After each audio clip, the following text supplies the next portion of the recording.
New Jersey, this is the Knights of Columbus in Richfield Park.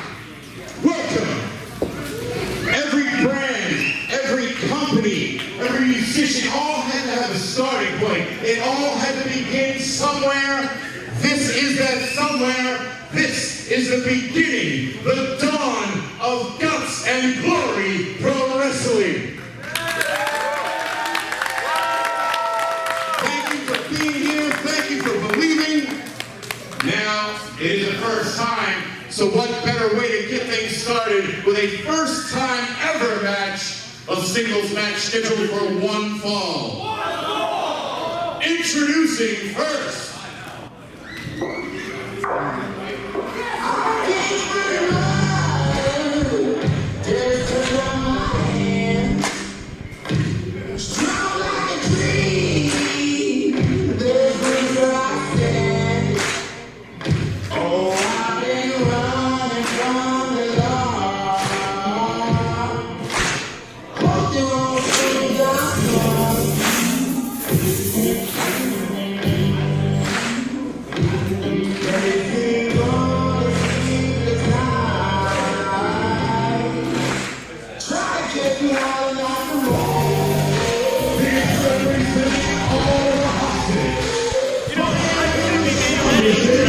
Mike Law coming out to his song Howling at the Moon by Define Us.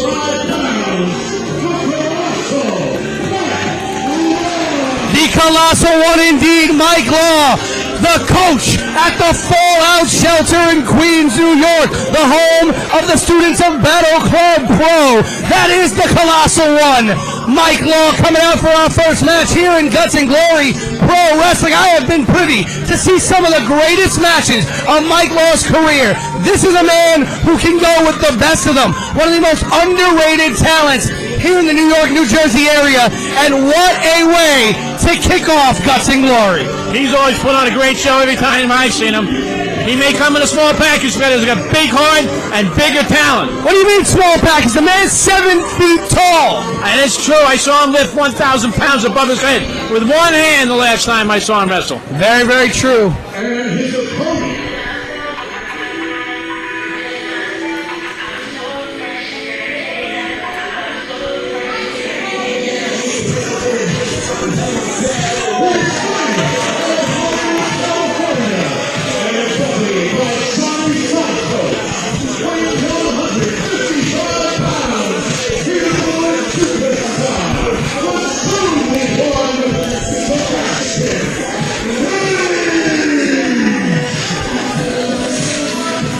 Sebastian Kage, as you saw, was accompanied by his tag team partner, Jhonny Santos of First Class. Jhonny Santos, Sebastian Kage, Big Cuzzo, all led by the mastermind, El Jefe, Miguel Sosa. Coming out to Feeling Myself by Pete Lloyd. First Class. Not very popular with the crowd. ODIFC, as he would say, only Dominicans in First Class. Though I had a little argument with him about that because, you know, I've been in First Class myself. That's how you travel. That's right. And here we are with the opening contest of Guts and Glory Pro Wrestling. Colossal Mike Law versus the lit superstar Sebastian Kage. And what a way to start it off. A mismatch of style. Sebastian likes to fly around the ring at incredible speed. The Colossal one, more of a mat-based technician, and has that power game to his advantage as well. It's going to be very interesting to see how he combats the high-flying style of Sebastian here tonight.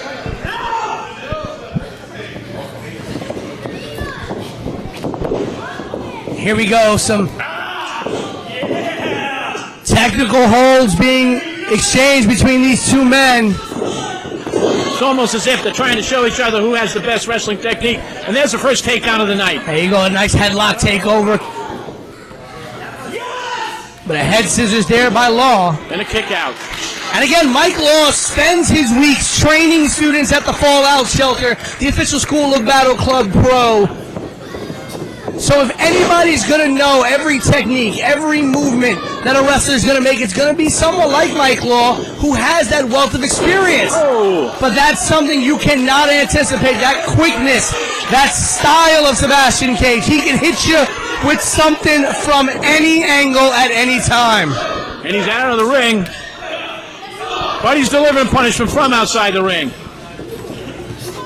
Oh, there you go. That's some high flying right there. See Kage just changing direction in midair. Oh. Beautiful drop kick there by Kage and Law to the outside. Taking a break. That's smart. But the count has started. Of course, he's not back in by 10. He'll be disqualified, but I'm sure he'll be back in well before that. And what a way to start off this incredible 4th of July weekend with his debut show of Guts and Glory Pro Wrestling in Ridgefield Park. It was boiling hot when we got here this afternoon, wasn't it? It still is. Still is. Big elbow drop missed by Mike Law. Again, that's speed. Sebastian Kage, his brain moves at 1,000,000 miles a minute. Faster than the average pro wrestler. He's just thinking 5 moves ahead of time. He's not going like, okay, I'm going to do this, I'm going to do this. He's thinking ahead of time. The same spot was outside the ring. Oh, right across the neck. Down he goes. That's got to hurt. Cover by Mike Law. 1, 2. Kicks out of the count. Kick out by Kage at 2. That's a 3, you know it. Mike Law's gotten where he wants him now. Delivering some punishment just for the pure pleasure of it. There you go. Those huge chops in the corner.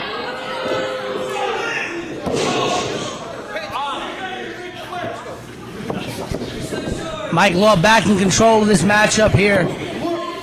Oh, beautiful. Nice. Beautiful bridge on that suplex there, but only a 2 count. Keeps his head tucked in that suplex to avoid injury. Nice move. Nice recovery. Oh. And here we go. Again, the count has started. Over 500 pounds draped across the shoulders and neck of Sebastian Kage on that second rope.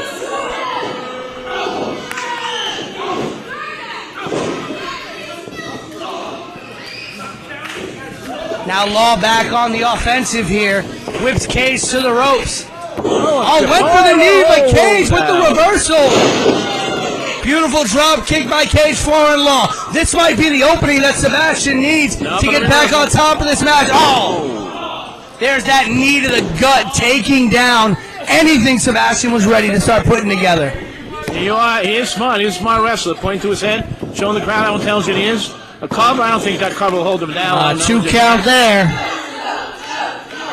Crowd here getting into it. They're younger, they're intense. They do not like Mr. Law. Sleeper hold, rear chin lock applied. But Sebastian not giving up that easily. Sebastian's got a lot of fight in him. Steps out. Fighting out is Kage. But again, that big back elbow. He's delivering some punishment. They seem evenly matched. Who would you say has the advantage right now?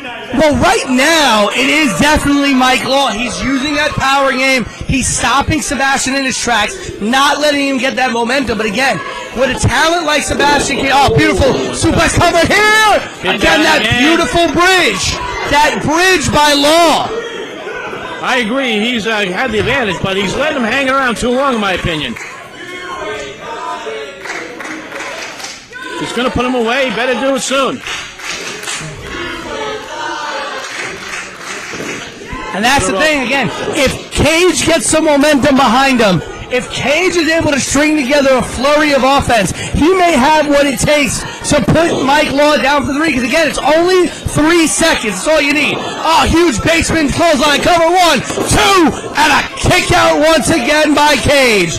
And I'll tell you something about a wrestler like Kage. You can be winning the entire match. You make one mistake. He's capable of taking advantage of that, turning it around, putting it on your back, and finishing the match. That's what, exactly. Like I said, all it takes is 3 seconds to win the match. And Kage, he has the offensive skill that it takes to be able to put you down. Look at that double knees, code breaker. And both men down in the middle of the ring. Could this be the opening that Sebastian Kage needs? Neither one up. Mike Law kicking in pain. Kage rolling towards him. Ref starting to count. Mike Law up on one knee.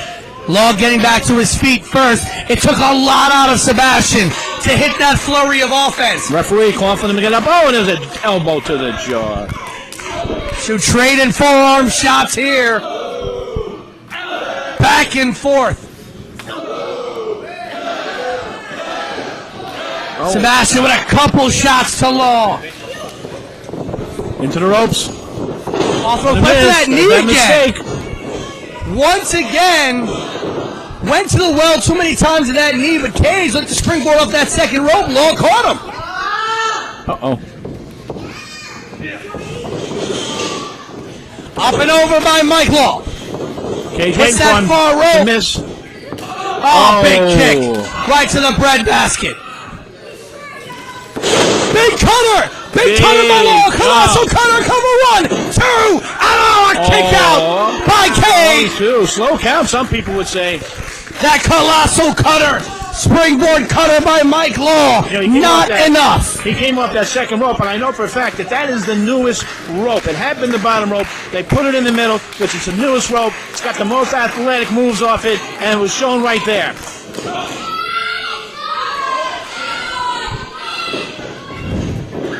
Again, Mike Law up and over. He's got Kage scouted. Kage now off the second rope with a cutter of his own. This may be it for Sebastian Kage. Cover 1, 2. And then a kick out. On a kick out by Law. I thought that was it. That cutter by Kage. It was 3. Crowd is saying it was 3. The young lady here, about 5 years old, is positive. Probably as high as she can count, though, wouldn't you say? Well, it depends on what Ref McGrady says. Whoa.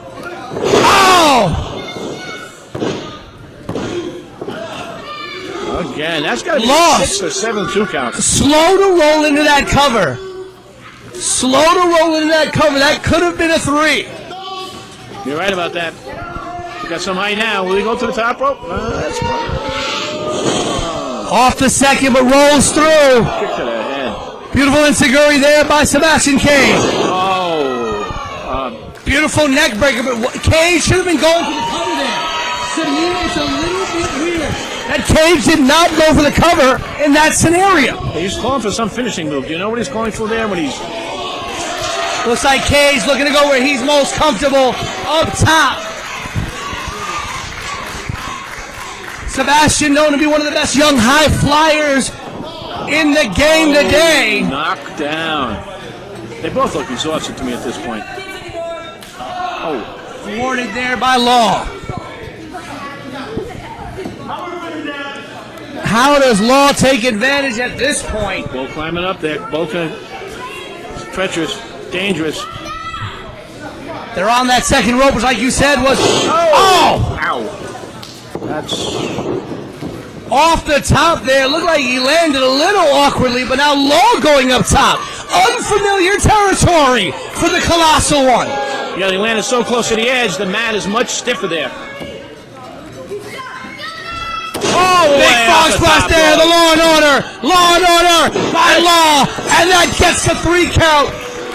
That Law and Order finish by the Colossal one gets him the victory. Here is your winner, the Colossal, Mike Law.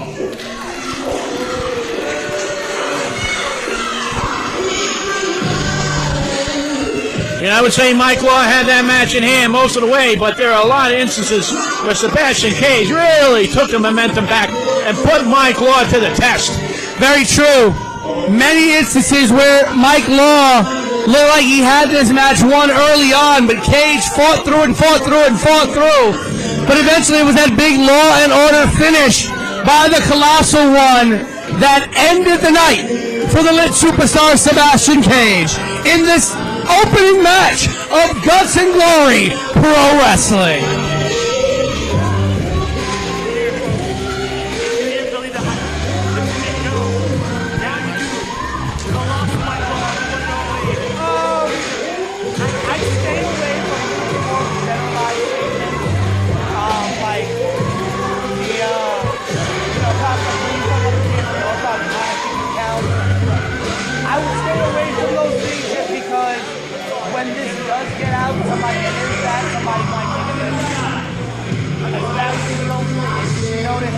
You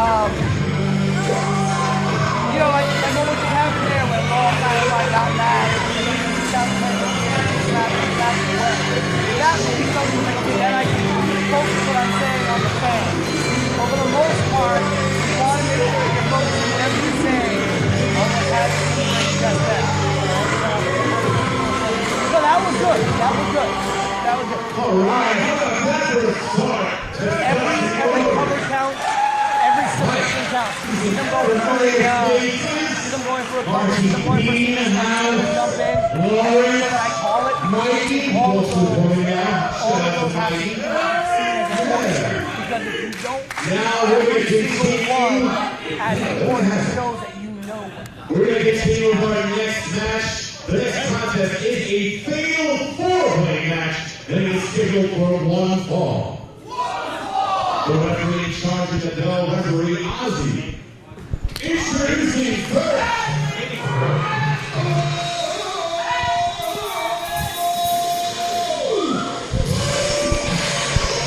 He's from Jersey at 24 rounds. The new single wild body, Tarzan, Duran.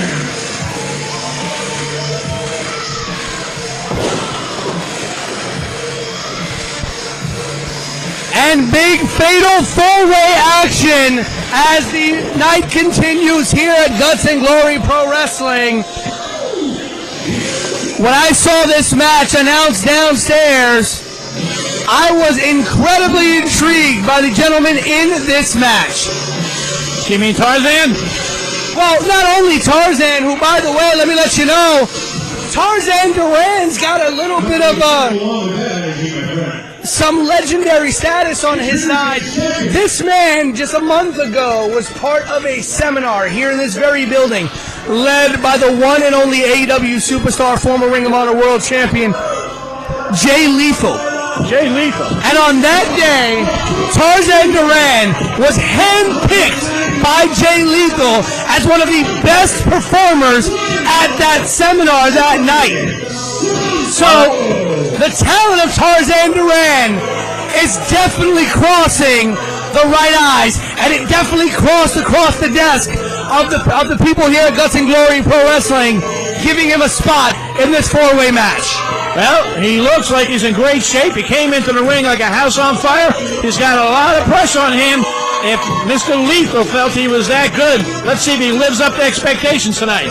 And here is Jhonny Santos, tag team partner of Sebastian Kage in first class. Sebastian, we saw in the opening matchup.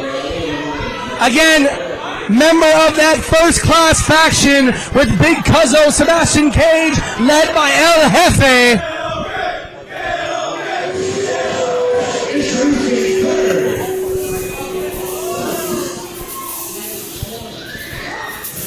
Waiting for two more wrestlers to come in here now. Coming out of the corner.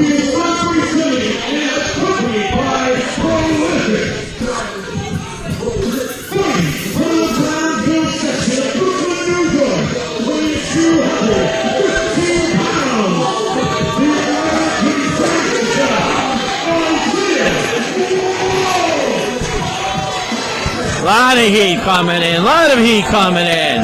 That is prolific Tyree Taylor, the big man from Brooklyn, Marquee, and the man who will be the third entrant in this fatal four-way match, Isaiah Wolf.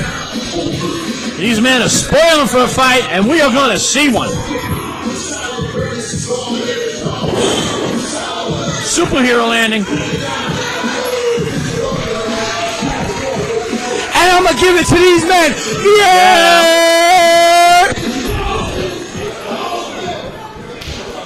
And the final opponent is tonight's favorite four-way.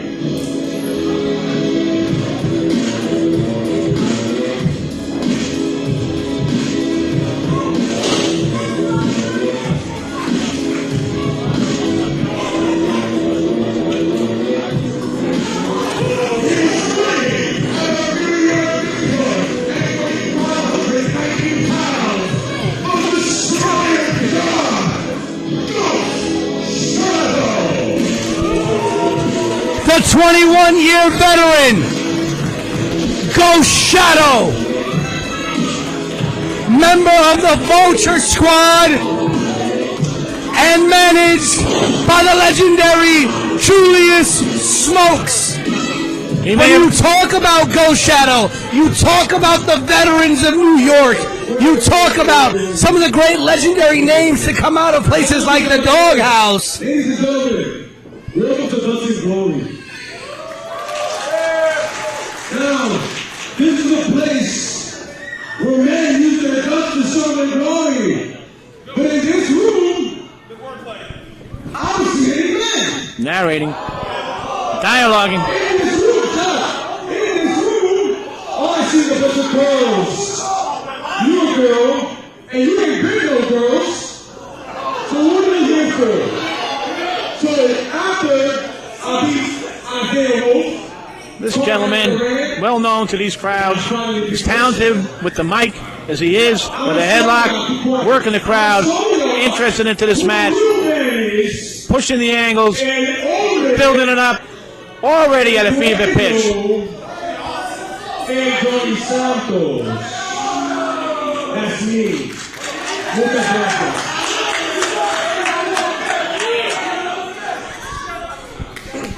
I'll see if he can deliver on that promise.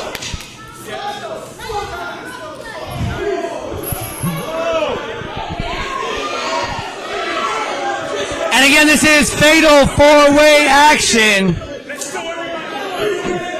It will be Isaiah Wolf, Jhonny, Santos, Tarzan, Duran, and the legend Ghost Shadow. In this match, you see Tyree and Marquee going to the back. Now, what are the rules in this match different from an ordinary match, or different from an ordinary tag team match? Well, your fatal four, oh, you see that right there? I did indeed. Before the bell rang. Well, no disqualifications, no countouts, no nothing in a fatal four-way match. It's basically anything goes, one fall to the finish. Or to the curfew, as they used to say. Not anymore. This is true. And you see it's now Tarzan, Duran, and Ghost Shadow starting things off in the ring.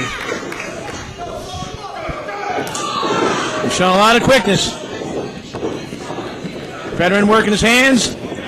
Got a reversal. Oh, and a Ghost Shadow, one of the most talented individuals in professional wrestling. When you talk about a man who knows every hold, every counter hold, every counter to every counter hold, it's this man, Ghost Shadow. Ghost Shadow, a man who has been able to merge technical wrestling with athletic wrestling. Ghost Shadow can do it all. This is a man who is not talked about enough when we talk about the legends of New York wrestling. When we talk about the Dan Maffs, when we talk about the Steve Max, when we talk about the Homicides, the Julius Smokes, not enough people talk about the legend that is Ghost Shadow.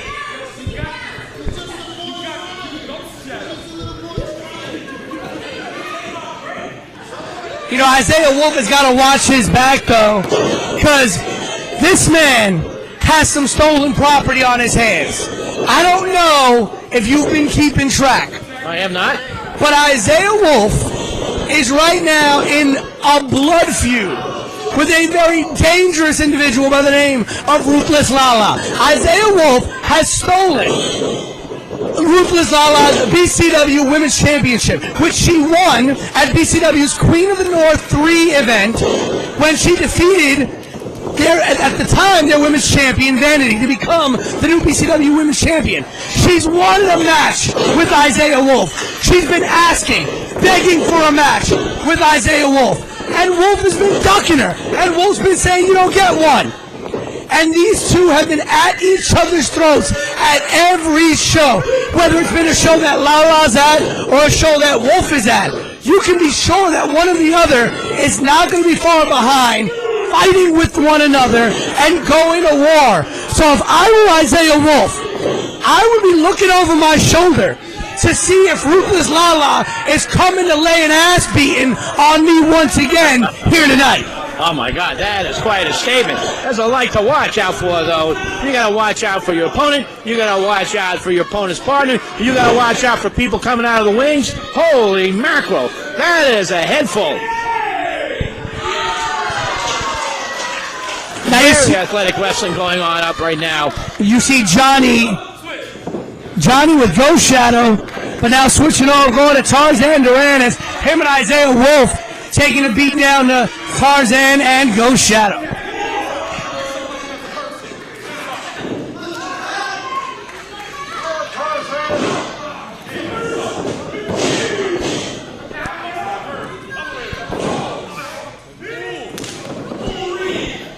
Important to keep in mind that there are no teams in this event. It is every man for himself.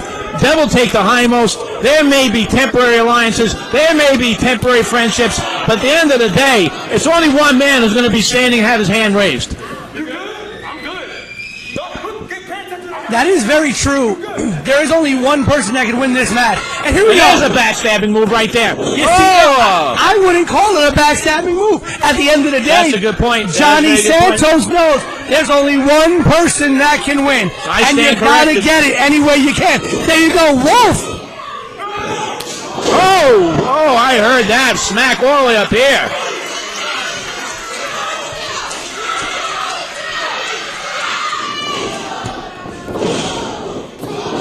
That silencer knee taking out Jhonny Santos, but Duran back in action again. The Wild Man going at it. Beautiful drop. Look at that vertical jump on it. Get that feet up in the air, right up in his face. That is athleticism.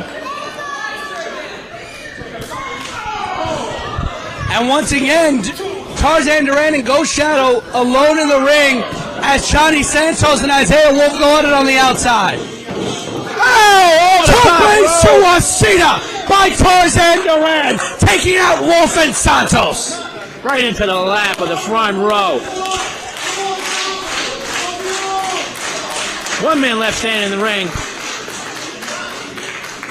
Going up high. Is he going to do it? He's doing it. Oh, my goodness. And there goes Ghost Shadow to the outside, taking out Wolf and Duran, but look at Jhonny.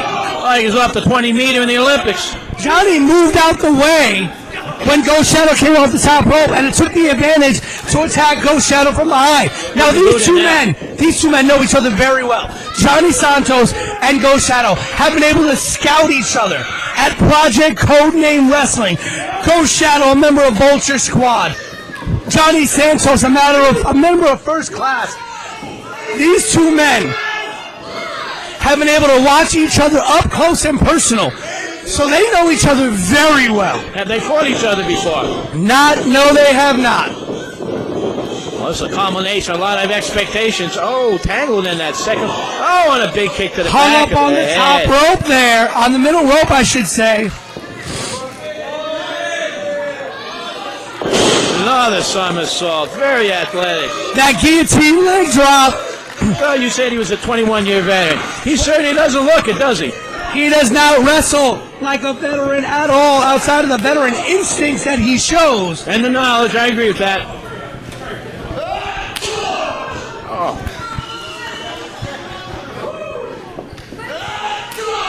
That's the speed of those kicks. You can hear the foot slaps being delivered. All the way down to the GW bridge. And Duran going in with those headbutts. 6 and then a 1 to the midsection.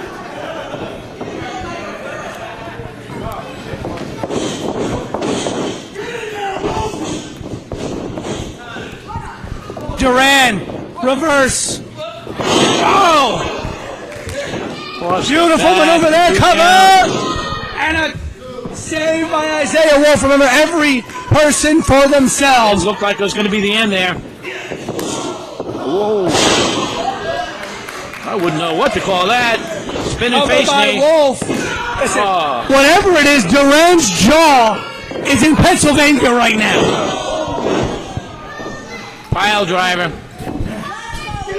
And a short pile driver there. And I don't understand why Santos didn't go for the pin on Isaiah Wolf. You hit him with the pile driver, but instead he goes after Ghost Shadow once again. Must be personal because it doesn't make sense from a tactics standpoint. Like you said, these men have been thinking about each other for a long time.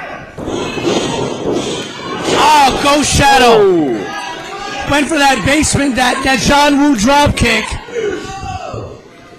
Could be they're thinking that who they beat is as important as whether or not they win. No, the win's all that matters. And he's setting up there for that muscle. Buster! Muscle buster on Jhonny, covered by Ghost Shadow. And that is it. You called it. You called it. The veteran outlasts his other opponents. Bring it on home here. A devastating move. Taking the apropos from the crowd. Ghost Shadow with the big victory with that muscle buster on Jhonny Santos. Great match. A great match. The Destroyer God, Ghost Shadow.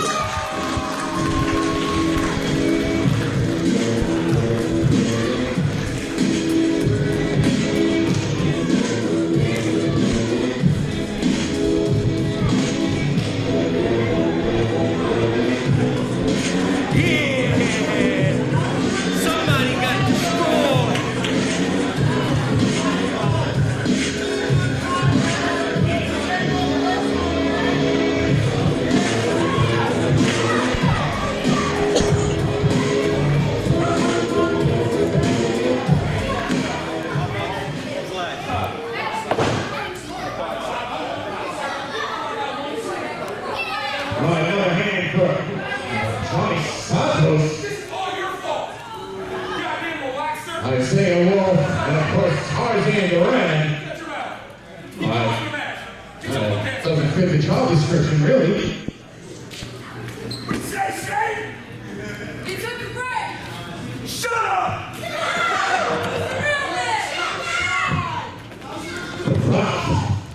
2 in to Guts and Glory, and it's to say we are off to a great start. Shogo Ref, are you ready for a tag team match? Me too. Alright, so this next tag team match is... Hey, was interesting. Sorry, that was the team I had.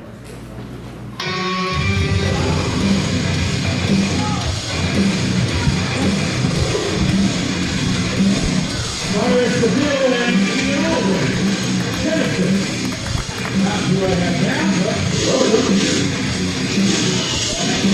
More traditional tag team looking crew right here. That is the tag team known as Genesis, Ian Aldwin and Cyrus DeVille. One of the most destructive and dangerous tag team combinations you're gonna find. They got the leather, they got the skin, they got the boots, they got the black jeans. They're ready to roll, looks like to me. Ian, Cyrus, I have a tag team match scheduled, but I have to say, it's not you two gentlemen. Do you mind if I borrow this for a second? Sir, I wouldn't. By the way, Men's Warehouse is right. You do look good. They do guarantee. Okay. Aren't there a couple of DeVilles? So, I've seen him I brothers. heard I'm the handsome through one. the grapevine that there's a birthday boy in attendance tonight. Is there a birthday boy in attendance tonight? Where's the birthday boy? Your birthday. Hey, Cyrus, it's his birthday. Come on in. Should we invite him to the ring? Come on. Yeah, give it up for the birthday boy. Fan climbing into the ring. Oh, it's his birthday. It's his birthday. This is really beautiful. It's a really beautiful moment here. Shows you the bond between the fans and the wrestlers. Something pure. Now, Cyrus, Yes. should we ask you some questions? Go right ahead. Okay, what's your name? My name's Nico. Nico! Fan's name is Nico. Hey, Nico, how old are you? 22. 22 years old. I don't even remember. He's a baby. You're a little peach fuzz. All right, so this is what I want to do. I want to do something special for this young man. Can we sing happy birthday? I said, can we sing you go happy birthday? 1, 2, 3. Happy birthday to you. Happy birthday to you. Dear Nico.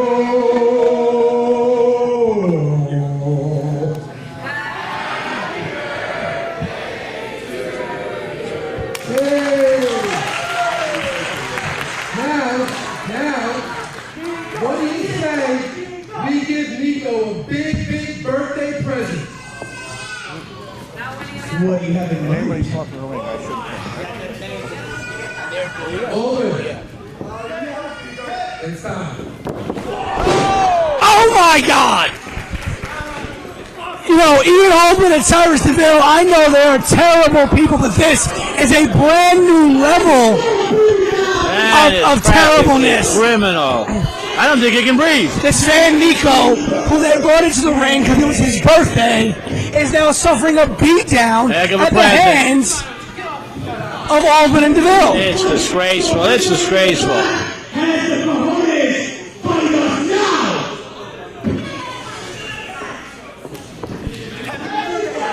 Anyone? Any takers? Genesis awaits. And now Aldwin and DeVille opening the challenge to anyone in the back. I'm sorry. I think it's going to be a short night for you gentlemen. Looks like that challenge is going to be answered.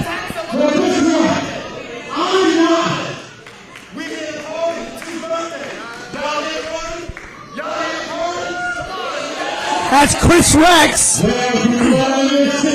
a total combined weight of 365 pounds, here is Chris Rex and the God of Chargers, darkness eternal, Everett Cross.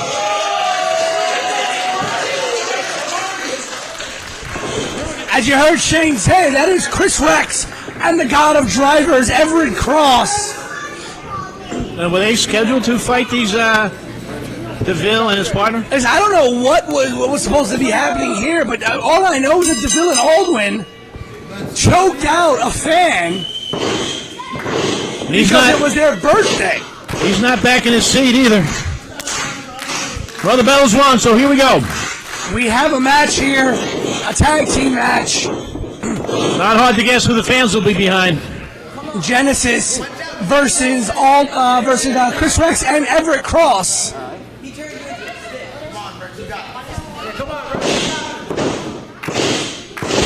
Calling for the fans to get involved.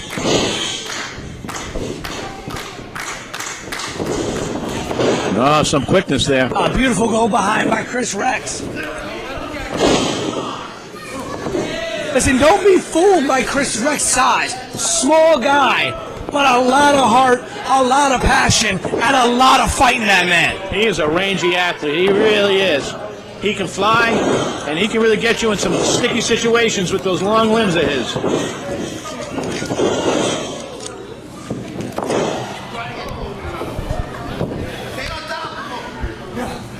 But if anybody could take that punishment, it's going to be men like Aldwin and DeVille. He did not flinch when that last blow was landed against him. Not a bit. Oh! Rex ducked the clothesline like he said, a flying head scissors there. A lot of speed. There he is, into the corner. Again.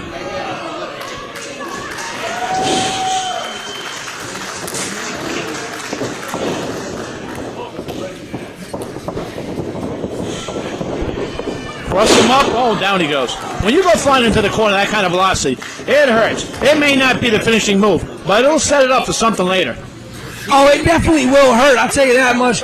Going into that corner is never fun. Tag is made. Both men tag. And you know, it's odd calling DeVille the big man when you look at the strength of Ian Aldwin. He is a big man. He's one of the biggest men we've seen here today. I think he's the biggest wrestler we've seen so far tonight. Well, Mike Law is 700 pounds, so I'm not sure about that. But this guy is big. Cross trying to fight out here. Oh, DeVille went for a power bomb, but Cross got out of the way. Oh, throws him bodily across the ring like a bag of... Huge deal there by Cross. Like a bag of rags. Cross getting some punches in. Close fist to the face, follows with a foot to the knee. Cross calling for a driver. Oh, big slam. Big power slam there by DeVille. But Cross was calling for one of his signature drivers. They're both going to be in the ring here in a second, if you ask me. And now they are. Aldwin takes out Rex.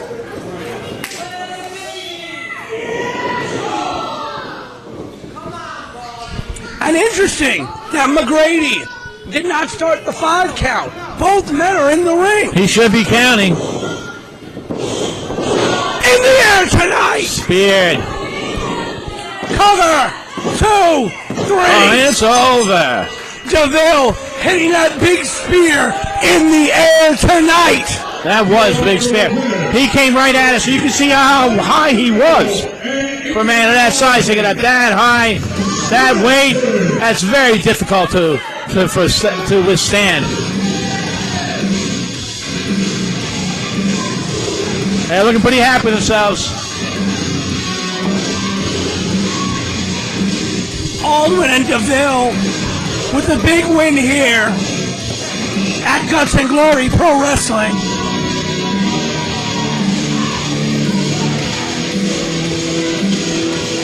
I don't think this match is completely over. I have a funny feeling something else might happen here.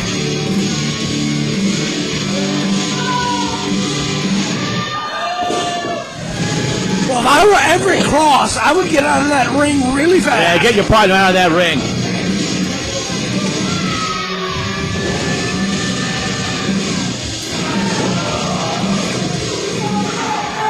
Now Cross and Rex getting into it. Temper's boiling over. Fingers are being pointed. Explanations are being offered. I don't know if they're going to be accepted. Listen, Rex upset that they lost the match, blaming it on Cross.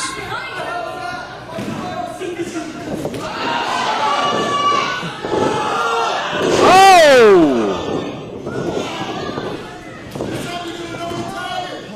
And the biggest joy in the stands is from DeVille and his partner, who are watching this with glee.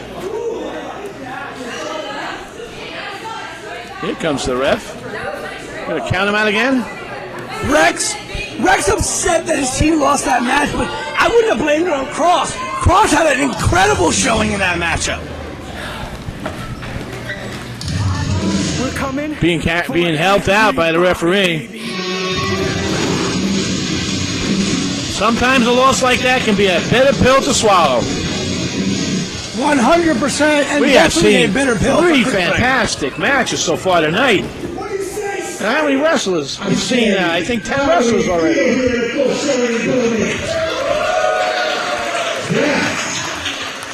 Captain Glory has entered the Ridgefield Park shack. Officially. Now, about that tag team match you're about to have, let's get back on track. This next match is a tag team match scheduled for one fall. The man in charge of the sound of the bell, referee Ozzy.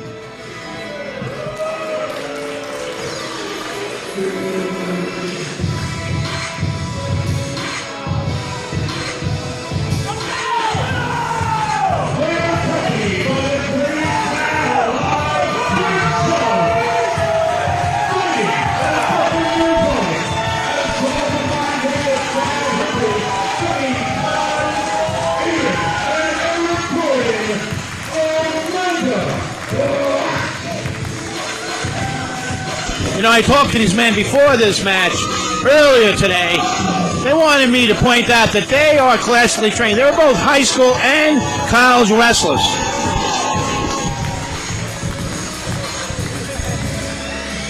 Ian and Eric, Omega Black, and you are 100% right. These two men, classically trained in the Greco-Roman wrestling style, transitioned to professional wrestling.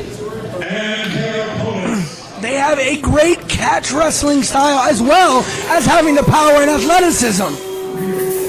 You have to be in the top of your game when you go up against these two. There's no doubt about it.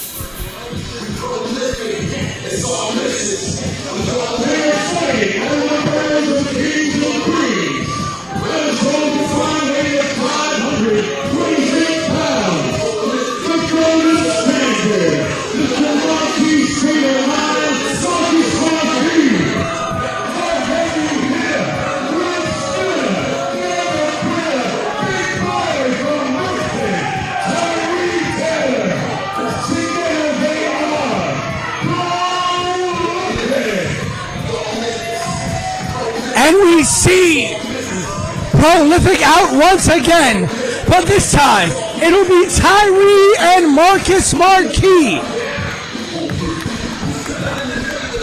We saw them earlier tonight. They did not win. Is it going to be the same men who we saw before? We're going to have a different match up here. Wolf was in the four-way match, so we're going to see Marquee and Tyree. So it's going to be more classic tag team match. Correct. Tag team match. Most of our fans grew up on. It is a new referee. I wonder if that will factor into it. Sometimes it can. The different styles, how tolerant they are of things happening before the bell. And there go Tyree and Marquee, putting the beat down on the Gordon brothers. And out of the ring already. Oh, threw Ian right outside the ring, focusing the beating right now on Eric.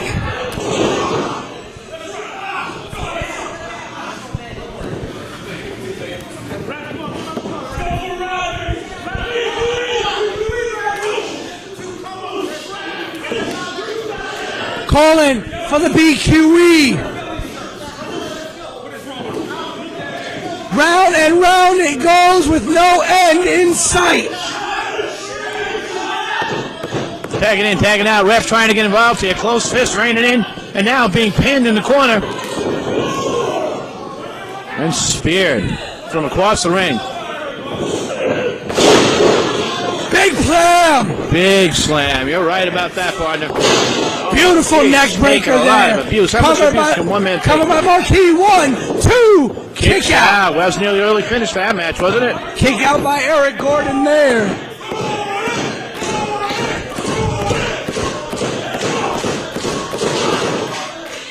And this is the thing.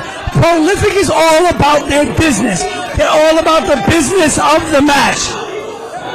You saw how quickly they got to it, how quickly they stood on top of it. They're not about playing games. They're not about, the flash and all that. They're going to make things happen and go for the victory. I can see what you mean. There's no wasted effort. Every move is calculated to inflict the greatest amount of pain possible.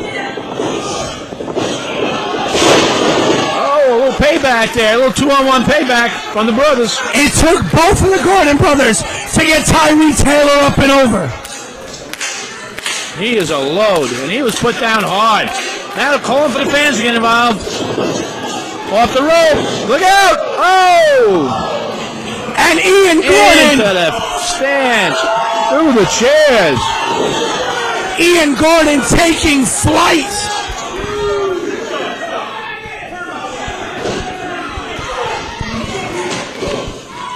Chairs are flying. We got some athletic fans, too, because they got out the way in a hurry. And they saw it was coming. Oh, down he goes. Cover there by Ian Gordon. Kicks out at 2, barely. But you saw that powerful combination of the Gordon brothers in that suplex power slam combination. And then the flash coming through the ropes into the crowd. Like you said at the beginning, they are a tough brother team to beat. Oh! But it becomes a lot easier when you only got to deal with one of them, and you see Tyree taking out Eric Gordon. So that only one brother is left. And Marquee sending Ian right into the post. Oh, this is it. That prolific clash. The prolific clash. The prolific clash. Cover 1, 2, Counts him out. Now, what was that finish move? What do they call that? That is the prolific clash. I don't think I've ever seen that before. Oh, and the manager goes down.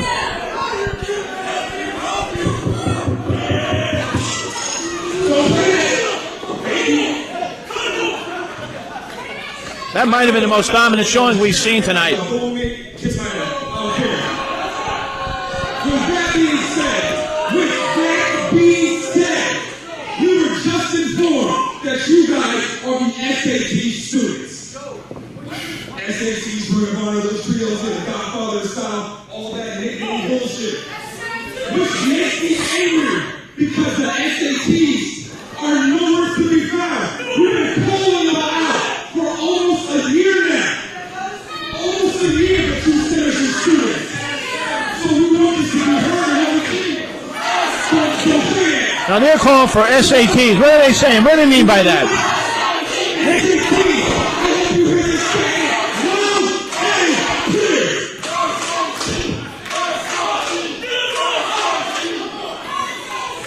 Prolific calling out the SAT. The legendary Maximos. Now this is the same finish move they have with triple. Oh.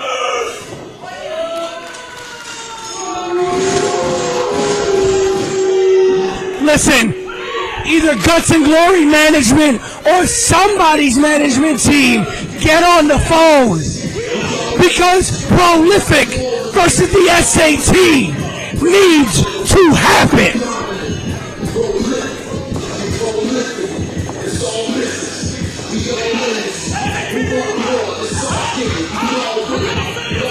You'd have to be a brave man to take any challenge from that group, in my estimation.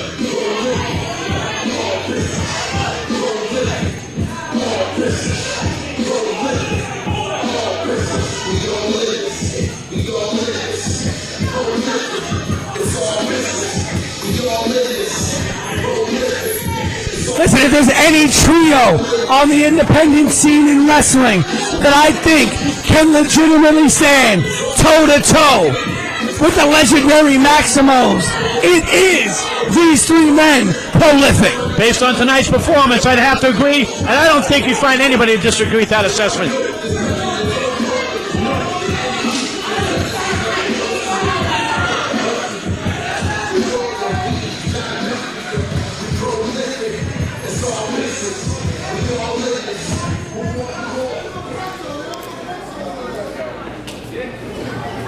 You know, we're a few matches in, and you have already proved you're some real ones out here, right, Piggy and Posse.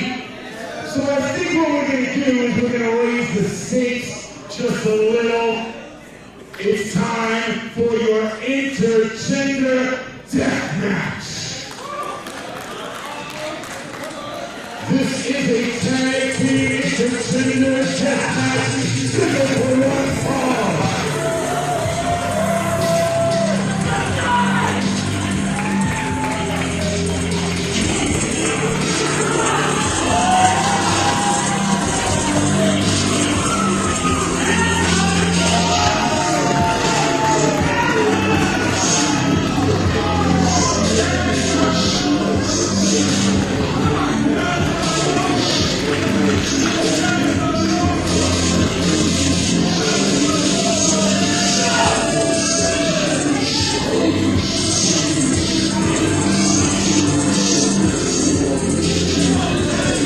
This right here, hide your kids, hide your wives, hide anyone under the age of 18, because this is about to be a bloodbath.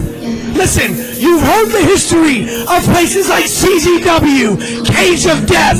the Deathmatch tournament. You've heard about the legendary FMW and Otushi Onita and all the death matches in Japan. But that man right there, Casanova Valentine, has revolutionized the death match in the 2020s. The man who revolutionized the no-ring death match, who will fight anybody, anywhere, who will bleed buckets of blood if it means getting a victory. And tonight, we see it happen in Ridgefield Park. He is not just fearless. He is not just fearsome. He is one of the most intelligent wrestlers we have in the business today. He is not a man to be taken lightly. He is a man to be feared. Who is fearsome? He will orchestrate you into an early grave if you're not careful.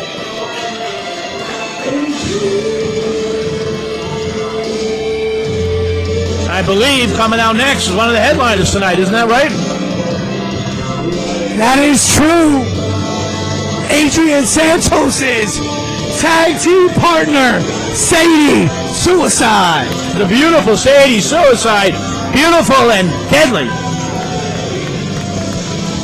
As you said, don't be fooled by the beauty of Sadiee Suicide. She is a vicious, vicious competitor. Now, what is it that makes a death match a death match? Different from another kind of match. Listen, it is in the name. It is a hardcore match. Take it to another level. Matches made famous by the likes of Mick Foley and Terry Funk and Onita and Mike Awesome and many, many more. They can bring anything into that ring. Am I right about that? That is right. Introducing first in the corner to my right, fighting out of Bushwick, Brooklyn. Here is Brooklyn Black Death, the king of the no-ring deathmatch, Casanova Valentine.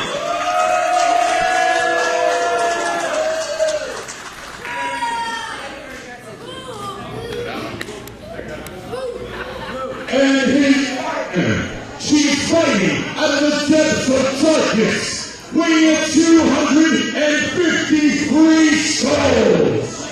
This is Anastasia, fucking Morningstar.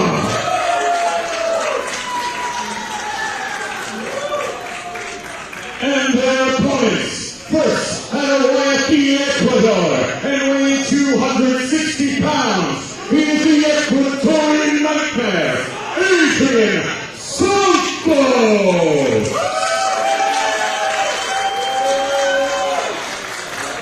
And finally, she is fighting out of Palm Beach, Florida.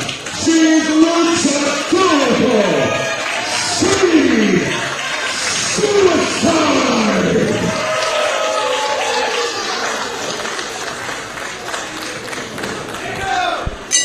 All right, ladies and gentlemen, as you see, referee James McGrady with the gloves on, with the elbow pads on.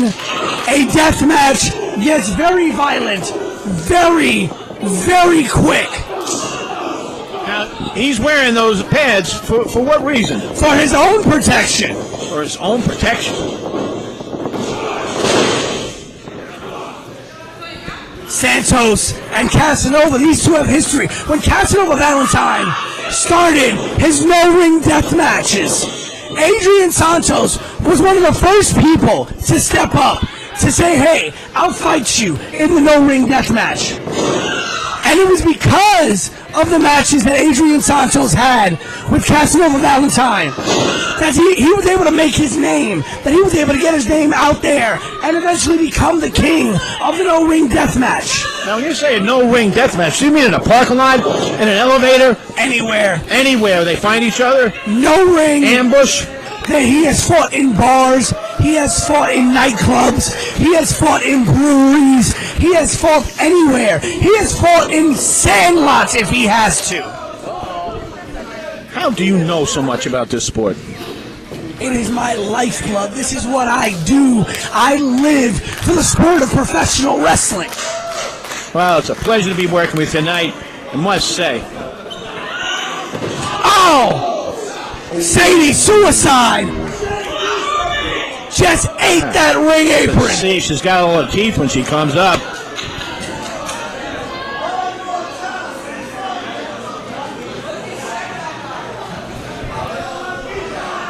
Sadie Suicide, a resident of West Palm Beach, Florida, has wrestled only once before in the New Jersey area. But this is not her first death match. In fact, the only person in this match who has never before wrestled in an actual death match is Anastasia Morningstar. She has wrestled in a hardcore match before, which does have a host of rules. But a death match, literally no rules. You saw Adrian Santos walk out here with a staple gun. You saw Casanova Valentine walk out here. And now he's got a garbage can lid that she conveniently retrieved from under the ring. Possible could have been put there before. I see what you mean, partner. Now, ladies and gentlemen, with a deathmatch, pinfall or submission will still get you the victory. But trust me when I say, it's usually a lot more than just a simple pinfall or submission that it takes to end the match. Oh. We have just seen punishment all night. Oh, Casanova. Valentine. 1, 2. That's why they call it Intergender. Oh! There's that staple gun that Santos brought with him to the ring. You called it. You called it. Right to the head of Anastasia Morningstar. He's going to put a staple in here. It looks like that. Right in the noggin. Oh! I've heard it said that they hurt more coming out than they do going in. That is very true. And you see the scars all over the body of Casanova Valentine. Oh, nearly misplayed that suplex right onto himself. Covered by Santos. Only a 1 count.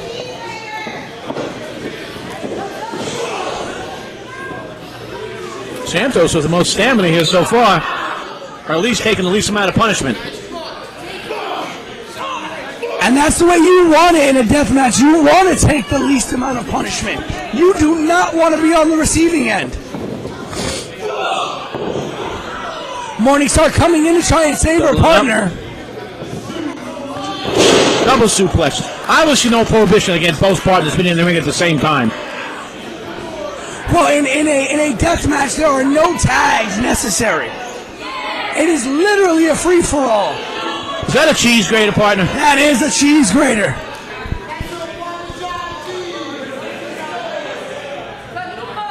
There also seems to be a fair amount of creativity to winning a death match. I would not think to use a cheese grater. And now you see Sadie Suicide with some salt on her hands. They are looking to literally rub salt in the wounds of Casanova Valentine. That's diabolical.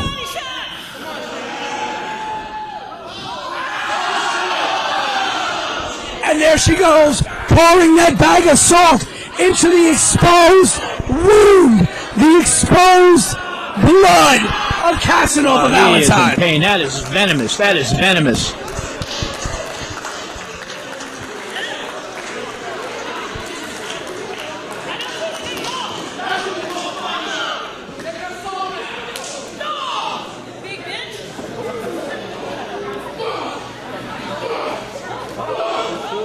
Oh, Morningstar and Suicide on the outside. I thought Morningstar was going to powerbomb Suicide to the 9th circle of hell, but instead, Sadie Suicide able to get out of it with that beautiful Hurricane Rana. Looks like Casanova is bleeding to me. Listen, that man has bled more than most people bleed in their lives. That man has bled more in one match. Is that a door coming into the ring? That is a door. Santos bringing a door into the ring. I have seen Casanova Valentine deal with broken glass, barbed wire, thumbtacks.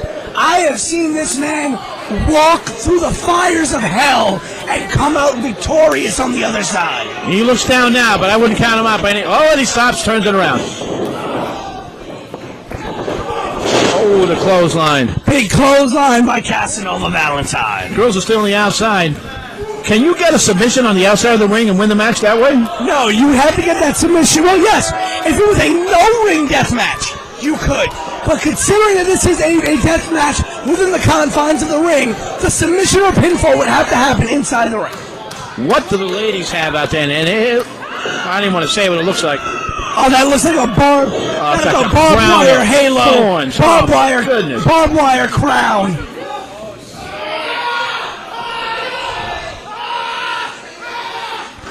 And Casanova using that fork.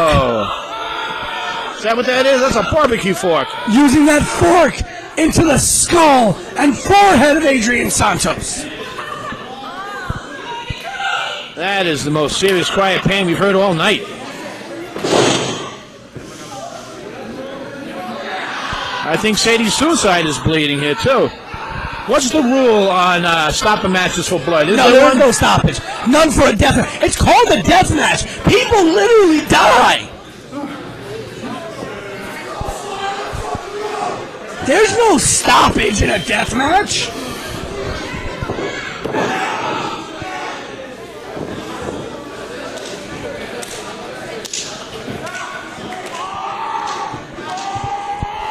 And Valentine once again wrenching back on Santos. You see McGrady checking if he wants to stop. Sadie's suicide is busted open. Yep, she is. Sadie's suicide is busted open. Down to her chin. That's what made me ask that question.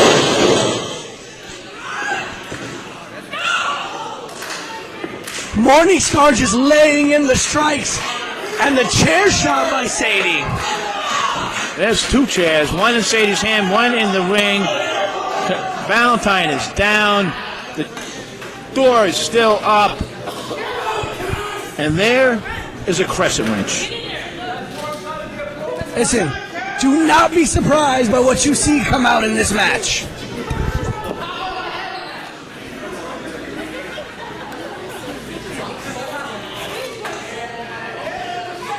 I guess I don't have the steely nerves like you do, partner, because this is terrifying me.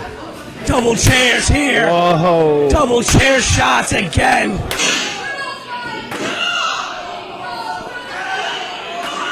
Across the back, down she goes. And Sadie suicide getting in a couple of shots. And another.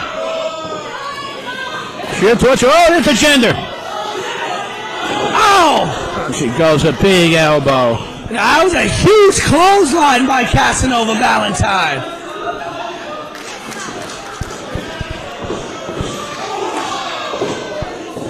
The crescent wrench. Santos once again taking down Casanova. What do you call that movie, just shoes? We took him down backward to forward. Not sure off the top of my head, to be very honest with you. It's kind of a neck breaker. Oh!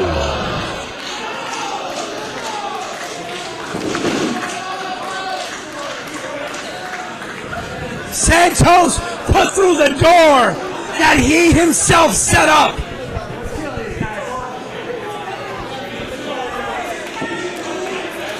We have seen a lot of pain tonight. This is easily the most brutal match we have seen by far.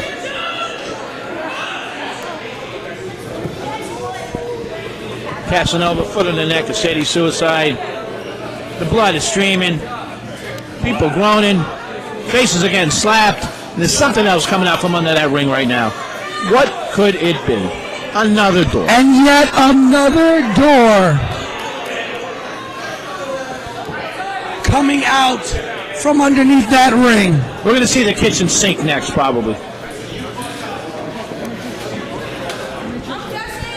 I wouldn't be surprised. I have seen Casanova Valentine use items in his matches that you just wonder how the heck they got where they are.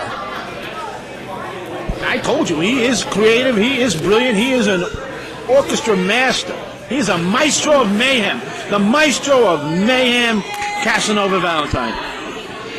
Sadie Valentine falling in. That girl has guts. That girl has tenacity. Sadie Suicide is still fighting. She is busted open, but not giving up.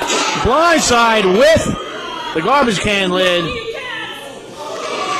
Yeah, I don't think that was the smartest thing in the world to do. It was gutsy, but not smart. Oh! Huge DDT by Sadie, taking down Casanova Valentine. But now Morningstar getting in on it. Oh, beautiful reverse flatliner there. A deep 6 kind of flatliner by Anastasia Morningstar. She's got her adversary in trouble up on the ropes. He's losing his balance. She's got a grip on him. She could put him through that chair and put him through that door if he's not careful. Santos does have the high ground. Not anymore.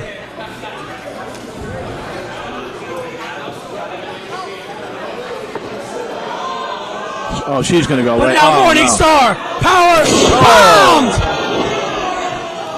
Covered by Santos. 1, 2, and 3. What a match. What a show. What a performance. Adrian Santos with a huge power bomb through the door onto Anastasia Morningstar and gets the huge pinfall victory for his team. And I believe that was the door she brought into the ring. It very much was. Her and Casanova set that door up, only for her to get power bomb through it. Fitting and ironic, since the first door to be brought in, he went through, and he brought it in.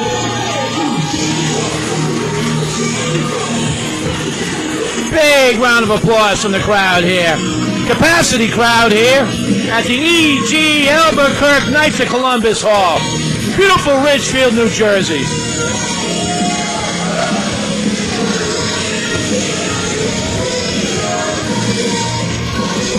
We've got broken doors, chairs, cheese graters, blood everywhere. And a beautiful, venomous woman taking a victory lap.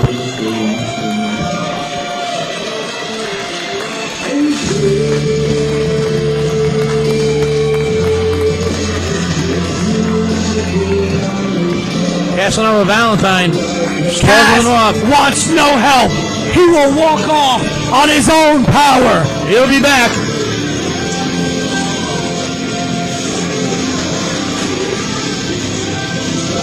They don't call her Sadie Suicide for nothing. What a show.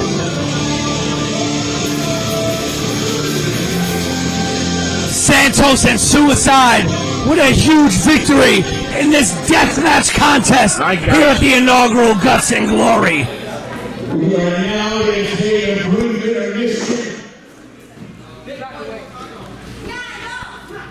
Wow, we're going to need an intermission after that. Hey guys, enjoying all this wrestling content? Well, head on over to Richard Ruiz Productions for some more. There you can catch all of today's top stars and some classic matches for all over the tri-state area's wrestling scene. That's youtube.com/Richard Ruiz Productions.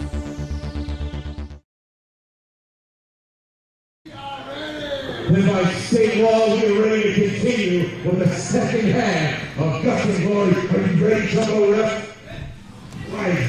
And so it begins. The second half with this singles match scheduled for one fall.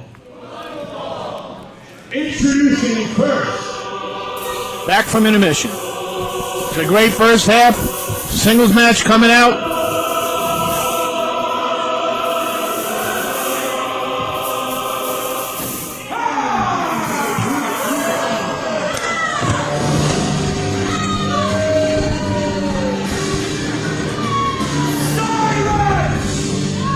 And what a way to start the second half of Guts and Glory Pro Wrestling with none other than the Alpha and the Omega, the one, the only, the Greek God, Demetrios Papadon.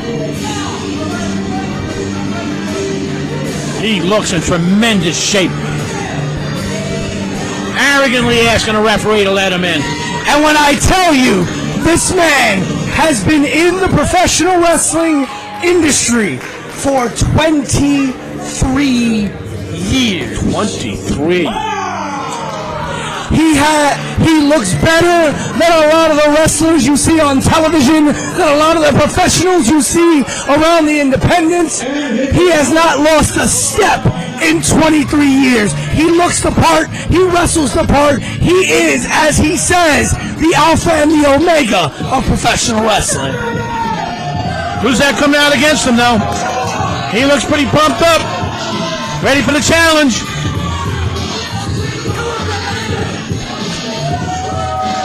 This strikes me as going to be a high-flying, high-excitement match. Desean Pratt.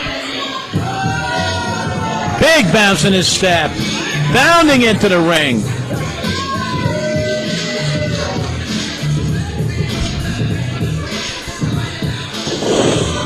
Big leap into the ring. For all the bouncing and athleticism, he better be able to put it to use, because Papadon has been known to wrestle men with that kind of athleticism and that kind of speed and shut them down. That's a fact.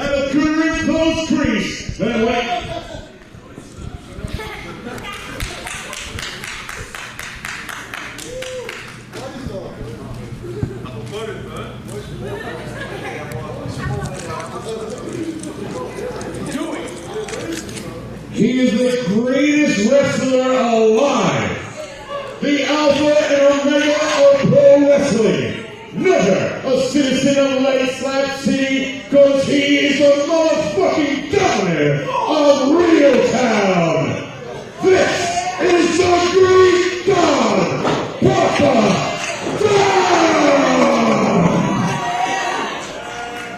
That is a great introduction. I'm assuming he wrote it himself. And his opponent, 100%. has Camden, New Jersey, weighing 190 pounds.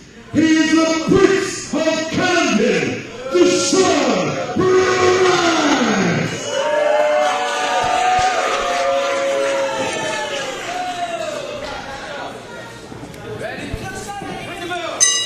Hometown boy and Desean Pratt from Camden, New Jersey.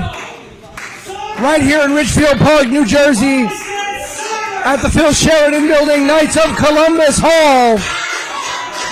Put a huge test in front of Desean Pratt in the sight of Demetrios Papadon.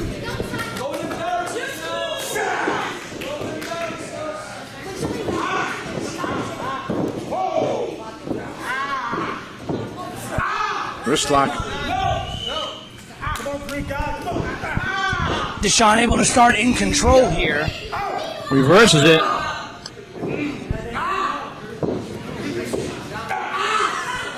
Well, that's the thing. When you're fighting a man with the experience level of a Papadon, you know that there's going to be a variety of ways that he's going to be able to combat almost any hold that comes at him. He looks like he could take advantage of a handshake. He has, actually. You see there, finding a way out of that headlock.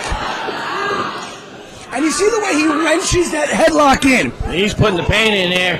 Very different from how you see a lot of other wrestlers apply a headlock. He wrenched it in there tight. Absolutely. Puts him down.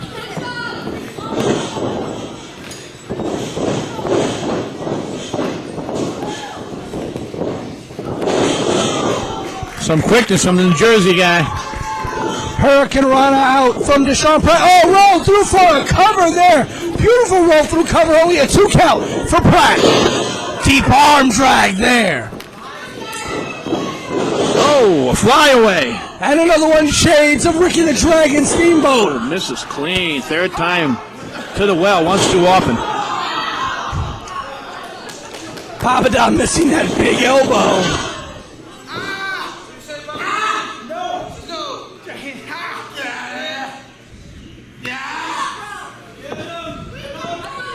You saw Pratt go for those deep arm drags, got the first and the second, but whiffed on the third one. Came back for the fourth one, though. Took him down. Put that arm lock in. Which gives him a chance to rest, and your adversary Went for that off with the head spinning kick there.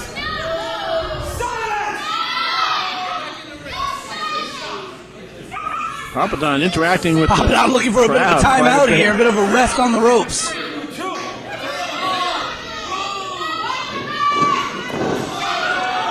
Basement drop kick by Desean Pratt there.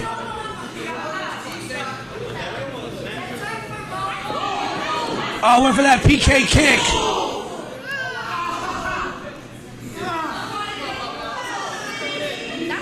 The Papadon able to trip him up. And he hit his face on that ring apron, the hardest part of the ring, as anyone knows. Papadon going for those forearm and elbow shots. You know, there's only been one cover so far this match, but there's been a lot of punishment dished out. Short arm clothesline. Case in point. Beautiful short arm clothesline. There's that big elbow cover. Another count. 2 count gotten by Papadon.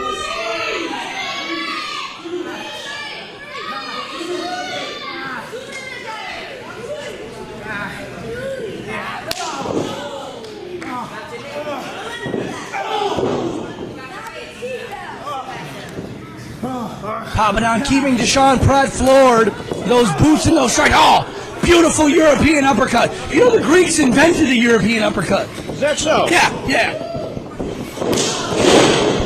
Is that from the Olympic boxing? Yep.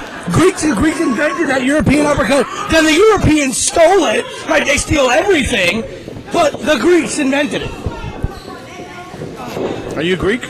I am not Greek. I'm not Greek. Oh, up and over by Desean Pratt.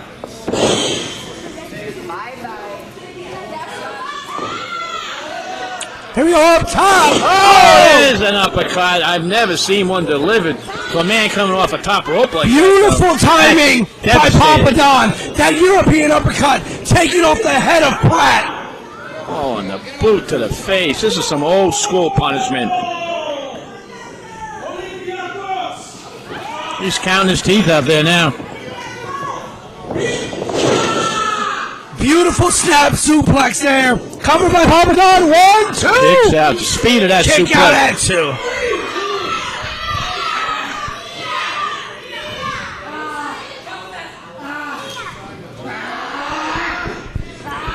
You know, our ring announcer Shane Fair may not know this, but the Greeks invented ring announcing.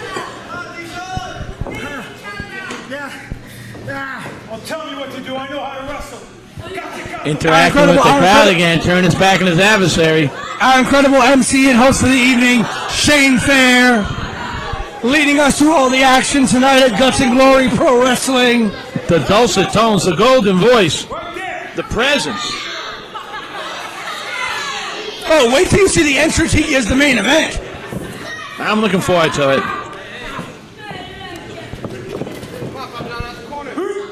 Oh, ringing slap. I can lapse a lung like that.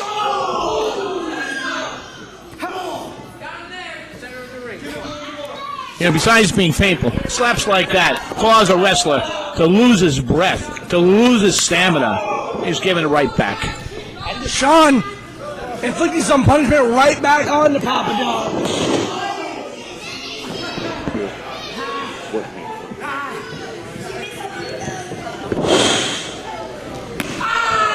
Oh! Vicious kick to the spine by Papadon. Cover! 2 count. You saw that beautiful springboard basement clothesline by Papadon.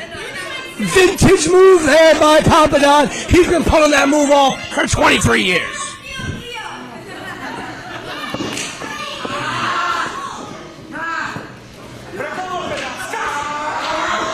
Throwing a leg in. Throwing a leg in on that headlock. Get that extra tight, extra deep, extra strangulation.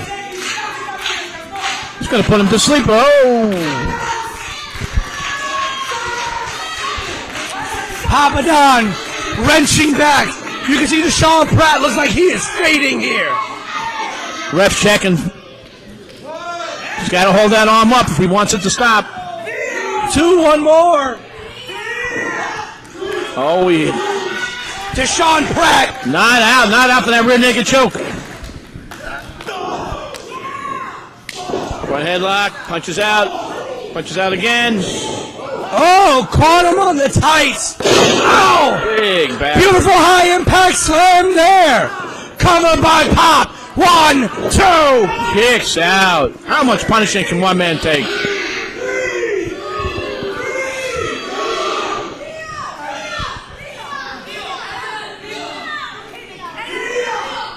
But you saw, as soon as Papadon delivered that maneuver, he went right for the cover. No wasted motion, no wasted movement. Yeah, he banters with the fans. He gets upset at the fans. But notice, when it comes down to getting the victory, he goes right to it. He is a consummate professional.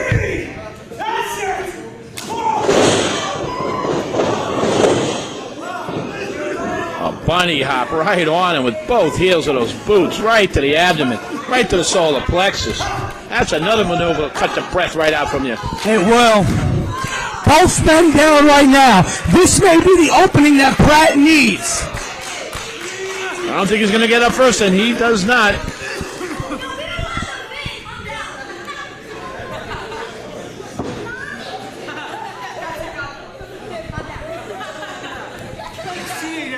Pratt slow to his feet, but coming back to it, the beating that he's taking at the hands of Papadon is taking a definitive toll on Deshaun Pratt.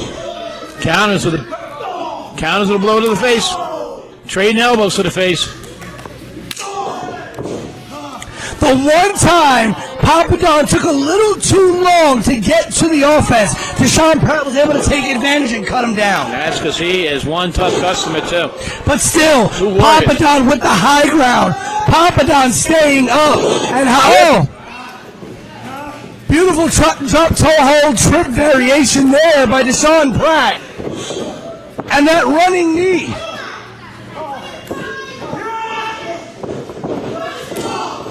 Another nice kick. Another kick. Oh! And a stolen European uppercut. A stolen European uppercut, that is right. Oh! Deshaun Pratt with an innovative kick there off that second rope. That second rope, which is the newest rope in the ring. Come on, 1, 2! Kicks out again. Kick out that modified Falcon Arrow. That modified Falcon Arrow that came off by Deshaun Pratt.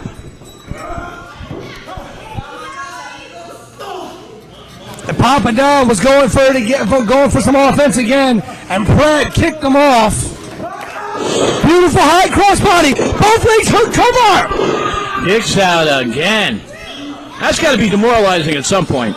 Kick out it, and you're right. At what point Deshaun Pratt's going to have to pull something out the bag that he has not yet. But what does Pratt have left? Oh, Papadon looked like he was setting up for a flatliner and just jumped Pratt's neck into that second turnbuckle. Going up. Papadon in the second rope. Unfamiliar territory for the Greek god. Not one that usually flies, but a beautiful twisting European uppercut. Cover again by Papadon. Again, only 2.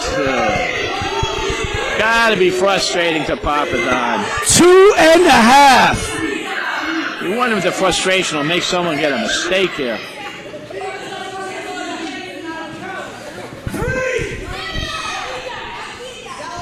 2.5 by Papadon. But the same thing you said about Pratt. At what point does it get demoralizing to Pratt? It's got to be upsetting to Papadon.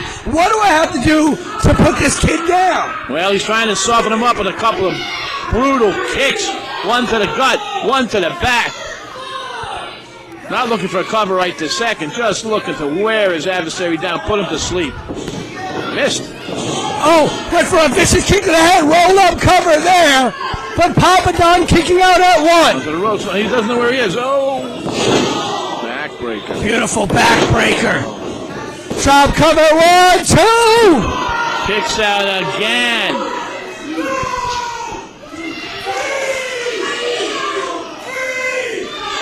And once again, 2 7/8. Desean Pratt finds a way to kick out.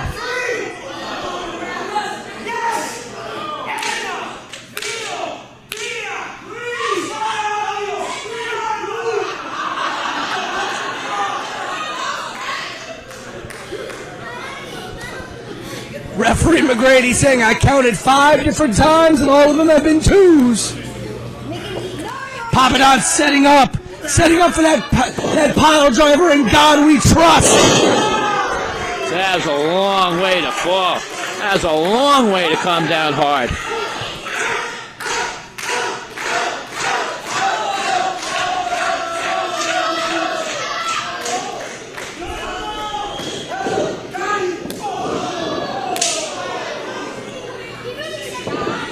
Here's the kicks. There he goes. Off with his head.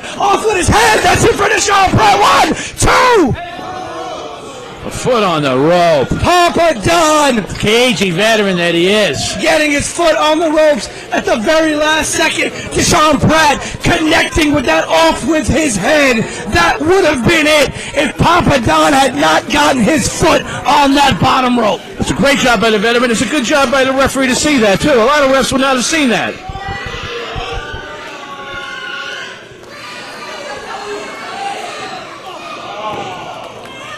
Quick grab, buying time, sends his adversary out of the ring. And look at that, Papadon rolling away from those ropes, away from his opponent, as you said, buying him some time, giving him some time to recover. Let's pass off for Pratt. Oh, Papadon takes it right to the gut. Desean used that time as well. Went for the sunset flip here. Papadon reaching, trying to stay on his feet. Drops Trying down. to use that rope for advantage. Ref McGrady kicking Papadon's hand off that second rope. Papadon hooked that second rope for leverage to try and get the 3 count, but Ref McGrady saw it.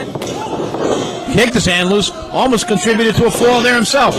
Here's a Another schoolboy. Sunset flip rollover. Trading pins here. 2 count. 2 count again. Another 2. That could be the greatest number 2 counts I've ever seen in a single match. Oh, I think the ref's been hit. I think the referee is hurt. Referee, attention averted. Papadon went below the belt.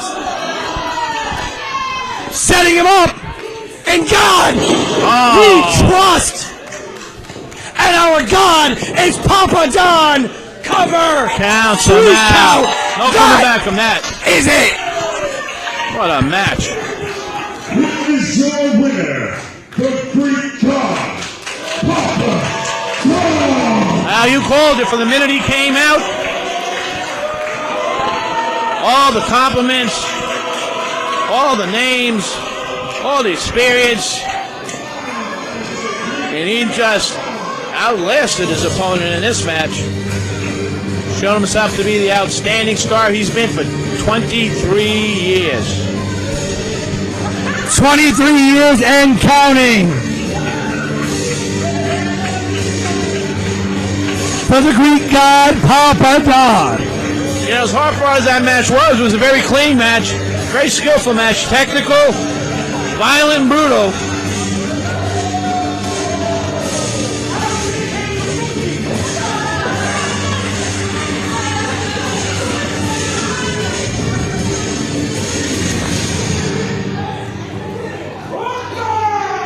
Oopa.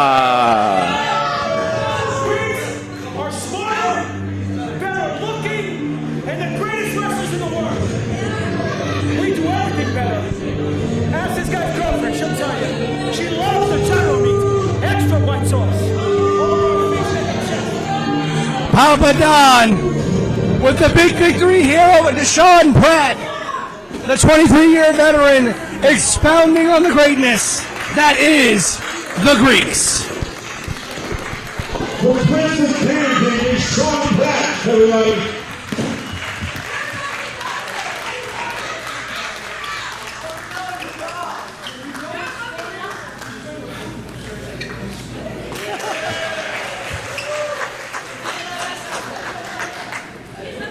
All right, Rich, see how we feel. What a great night. God, don't take Rose off to a good start, Mr. Weeds. I want to also thank my commentary team tonight, our commentary, the Mr. Apollo Comics, and my sensei, the voice of a generation, Pete Rosado. So, of course, this also means that you're going to be able to watch this for all perpetuity's sake, so keep an eye on the social media, Guts and Glory. We will be available soon. You can watch this event back in its entirety.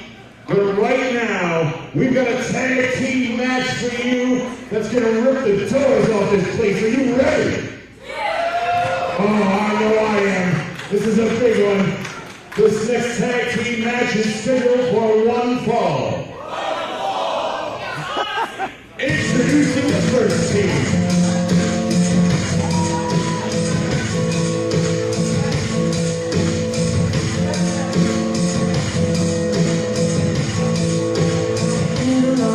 When the mortgage clears, the board of fears will disappear.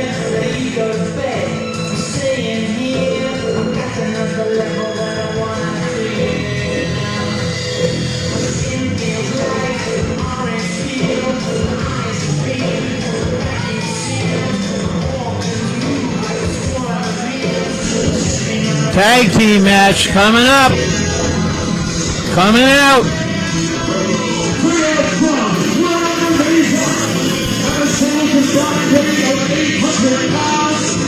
The Superstar Lopez, the absolute Kris Kage, right hand on top for Zoltan.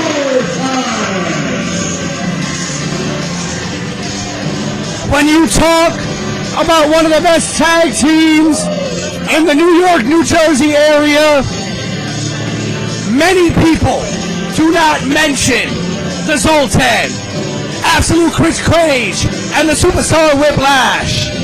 But these two men have for a long time been one of the most underrated, understated, and under-talked about tag teams. They are the Zoltan. They have known each other for upwards of 23 years. They have teamed together for 11 plus years. We have seen a lot of great veterans tonight. None greater than these gentlemen. Coming out to their theme song, their entrance song. Sales by the Servant, a particular favorite of mine, I gotta say.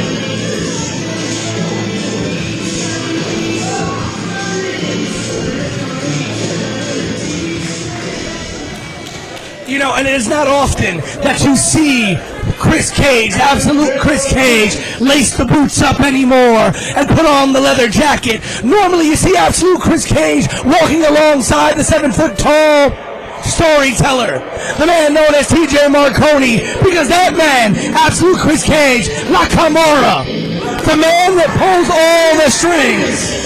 That is more demonstration of amazing knowledge. The depth of knowledge, the knowledge you have is amazing.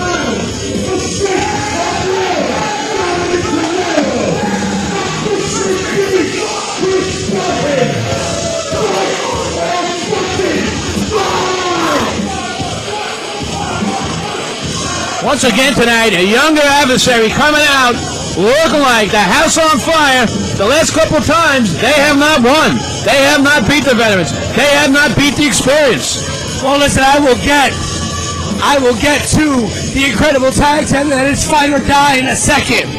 But I was talking about that man right there, Kris Kage, a man who has traded in recent memory, the boots and the leather for the trench coats and the contracts as La Camorra at Project Codename Wrestling.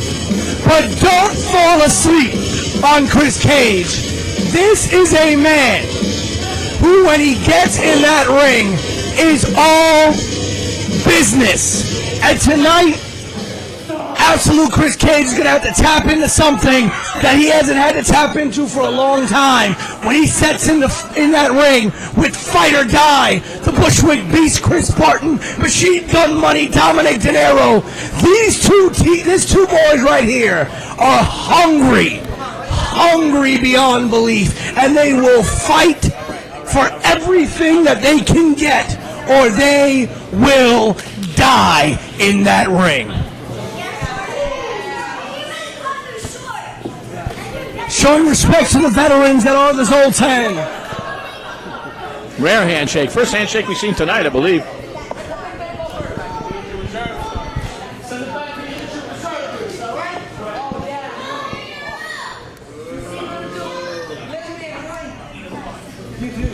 Now, I talked about absolute Kris Kage. He doesn't always lace up the boots anymore. And with that, he has a lot of experience watching guys like Chris Barton, watching guys like Dominick Denaro, while he stands alongside TJ Marconi at Project Codename Wrestling as La Camorra. He's been able to get files on all these guys, be able to see all their styles without having to get in the ring and fight them. And so Zoltan, even though they've never been in the ring with Fight or Die, are going to know a lot about them, because of the experience factor that Kris Kage has had in his new role as La Camorra. Now, they've never been in the ring together against each other, these two tag teams? Well, they have been in the ring with Barton as an individual and Denaro as an individual. Correct. Who makes a decision to put these teams against each other? Who has a pencil, so to speak, to decide how a matchup like this is going to be made? Because that is some great matchup. Well, when you look at a young, hungry tag team like Fight or Die, you think of what the Zoltan was at one point, a young and hungry tag team. These two men trained alongside the legendary Maximos, the legendary SAT, and having to live up to the reputation that their trainers had as one of the best tag teams of absolute the whole entire generation. And the Zoltan had to live up to that. And so when you see Chris Barton and Dominick Denaro coming out of Brooklyn, New York, watching teams like the Zoltan, watching teams like the SAT, they grew up wanting to be just like them. We got nothing. That's what he's calling. We got nothing. We got nothing. Circling in the ring, looking for an opening. Adopting almost a boxer stance. Listen, Whiplash is a dangerous individual. Whiplash does not approach you. Cover here by Whiplash. Rolled into what looked like a submission there by Denaro, but now into a modified crucifix. A 1 count for Denaro as well. Sweeps the leg. Again, look at the movements of Superstar Whiplash. He doesn't approach you like a traditional professional wrestler. He has a bit of that boxing style, that professional wrestling style, a little bit of that almost a martial arts-esque style. He stepped back to slip that punch. Yes, he did. He approaches you in a very unorthodox way, which makes it very hard to know what direction he's going to come at you from and how he's going to counter what you do. Now, what is he thinking about when he's going to tap in with his partner? Well, when Whiplash tags out, it's going to be because Kris Kage is seeing something that he can come in and exploit. So you think that... Oh, beautiful! Beautiful rolling kick there. He's down. By Dom Denaro. He doesn't get back up. We won't see his partner. He's coming in. Hey, you see Cage looking at his partner saying, I saw it. Dodges the kick, puts him right to his back immediately. He was so right about that. And again, they just... Dodges him again. He knows. Puts him on his back again.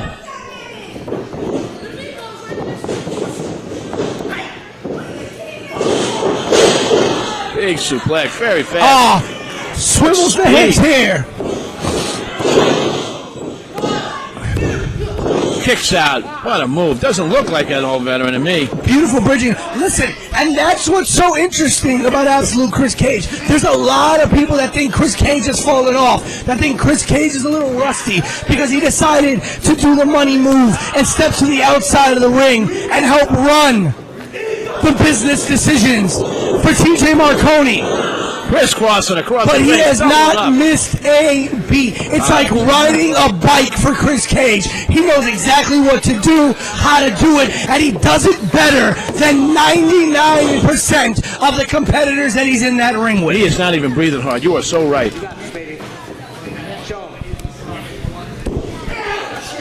Big pickup into a dangerous spot in the corner of the big man.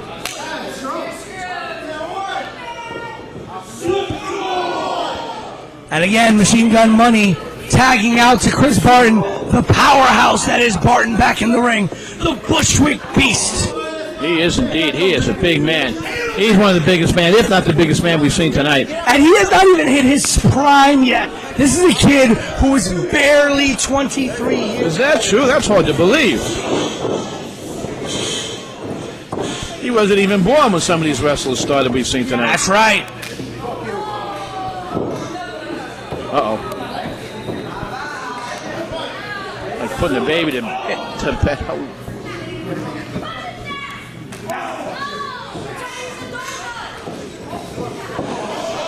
Oh, catches him. Hung up. That's no place to be.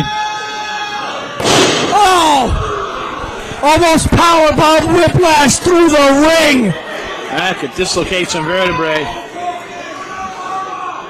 And Cage looking on in disbelief as his partner. He has taken the lion's share as a punishment in this match. Rolled over, an easy target, held down, foot in the neck, being counted. Can't count that.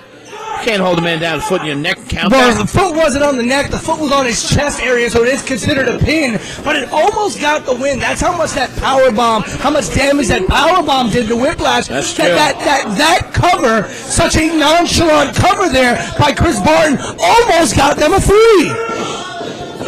Oh, and a speared. Here comes the big man. Oh, doubling in. Beautiful teamwork there. Bear hug into a suplex. I was going to kick out of that. Smart move by Whiplash there.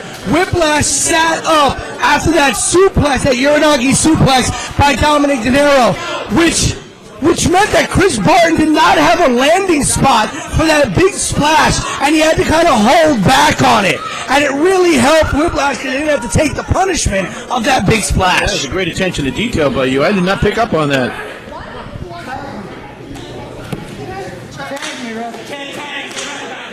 But as you said earlier, Whiplash has taken the vast brunt of the punishment here in this match. He really needs to tag out. He looks like he's reaching for his adversary. You may not know where he is right now. Anything to get away from that beast. He Oh, could have big tagged boot. out then, but instead he tried to get his revenge.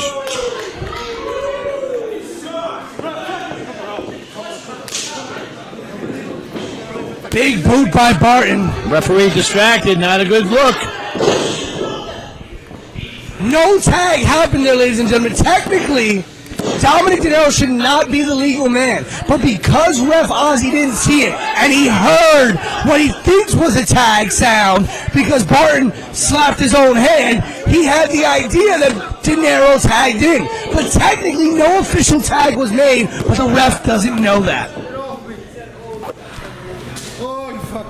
Oh, he was being counted for a choke before, but that also. Punishment.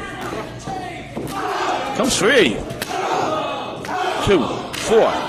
5. Whiplash fighting back, Clawing at him, 8. but he needs to get to the corner and tag in Cage. Missed him. Oh, beautiful. Beautiful crucifix rollover, but Denaro was able to roll through it.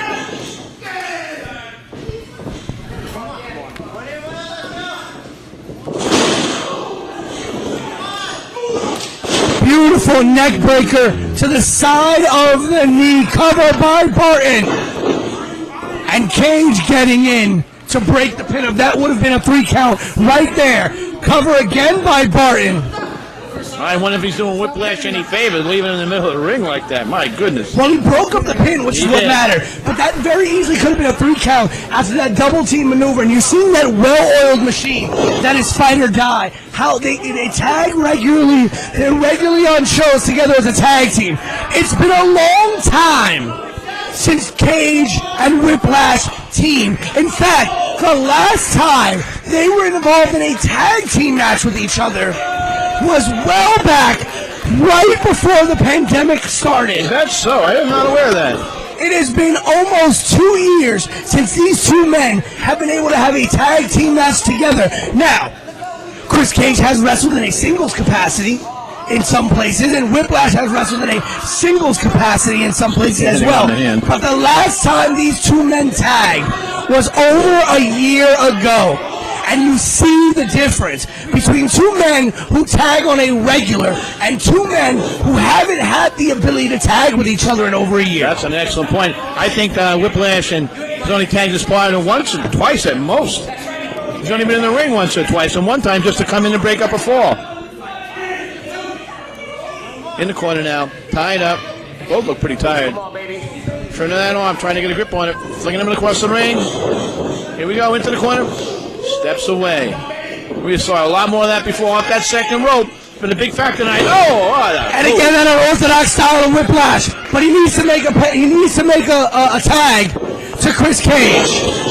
When are we going to see that?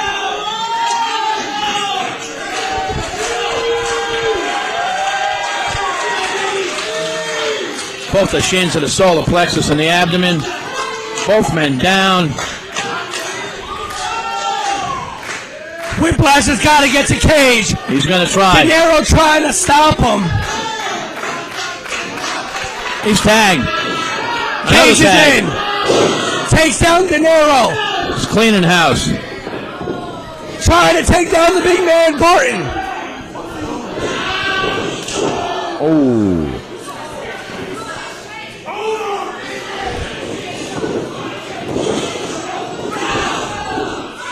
Couldn't get the big man up, but they tried.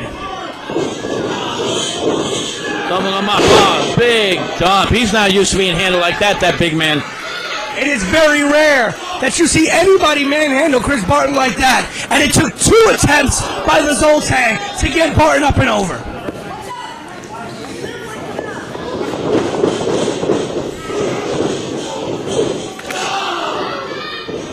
And here you see the tag team machinations of the Zoltan working together. Oh, beautiful flatliner. Great throw. What a toss. What a tag team move that was.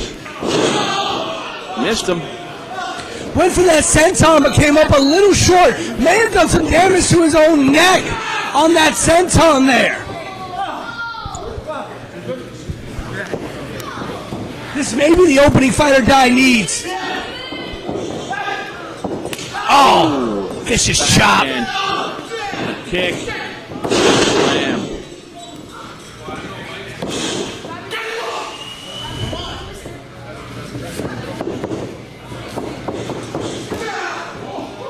Calling.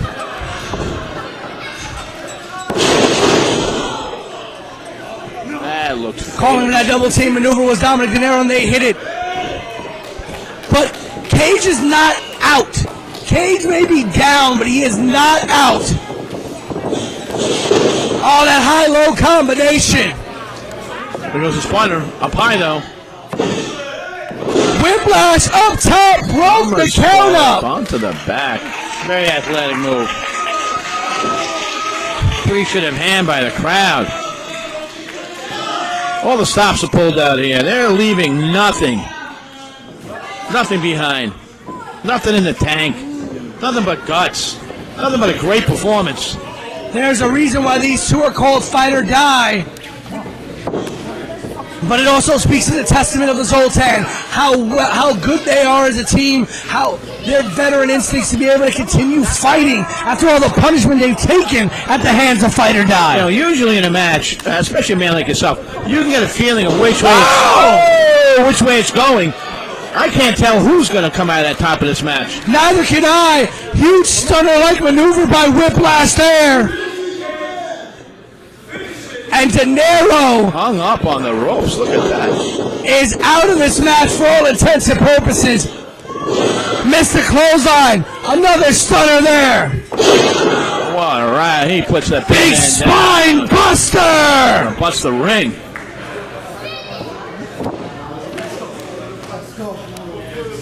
They got something planned. Something big here. Two of them together. It's going to take a team effort to finish off a man that size. Barton is down in the middle of the ring. The Zoltan, they may be looking for that tidal wave finisher. They're both up. Oh! That's what it is. The tidal wave. Cover on Barton. 2, 3. What a match. What a match. Tell us about that tidal wave. That tidal wave tag team finish off the top rope. That leg drop splash. That's an aptly named move.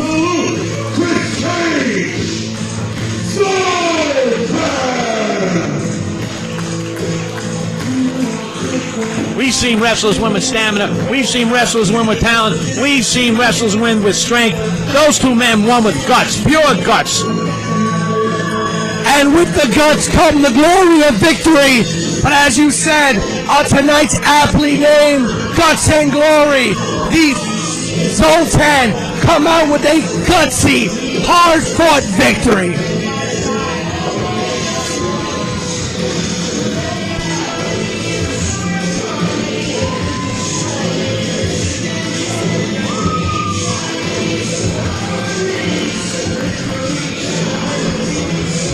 Still showing a lot of respect, not taking advantage of a downed adversary. You see that all night. All night we've seen a lot of respect. We have seen an incredible night of action. But ladies and gentlemen, we have one match left. Tell us about that match coming up. The main event. The legend. The icon. The man. The myth, Dan Maff, goes one-on-one with the young up-and-comer, Dino Constantino. And you gotta wonder if maybe Dino has bit off a little bit more than he can chew in this big main event. It takes a lot to go into any match, but it takes a lot to go in a match against Dan Maff. But you're in the main event in Jersey, Maff's hometown, the place where Maff built his bones, and you're in the main event. And you're coming out there for a lot of great wrestling to a capacity crowd. You couldn't be more right. What do you expect from Maff? Listen, I expect out of Dan Maff what we always get: destruction, heavy hitting, hard hitting. He is going to leave utter destruction in his wake. 6 months ago, I stood in this building and watched Dan Maff go to war against a man by the name of O'Shea Edwards, the man called the Big Bad Kaiju. And it took 3 burning hammers. It took Dan Maff absorbing a shot by a door. And Dan Maff still came away with the victory. Tonight, Dino Constantino has one hell of a test in front of him for the main event of Guts and Glory. Here comes the introduction. Let's see what our friend has to say. Come over and see Sadiee. Suicide came all the way from Palm Beach tonight to entertain you. Left her blood, sweat. I can see you crying, so let's stop the blood, sweat. Let's see you. But also, I want to thank all of you, because there is no video library, there is no history, there is no deep provenance. You came here tonight because you trusted in a promotion and you wanted to see some professional wrestling in Richfield Park. And we thank you for believing in Guts and Glory tonight, our very first show. Thank you for being with us. You know how much gas money costs through all this traffic? Some of us probably flipped each other off on the way here, not even knowing it, but we all got here, and we all had a great night. But right now, I need everything you have left, because this is your main event for the evening. This is a singles match.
ever, guts and glory.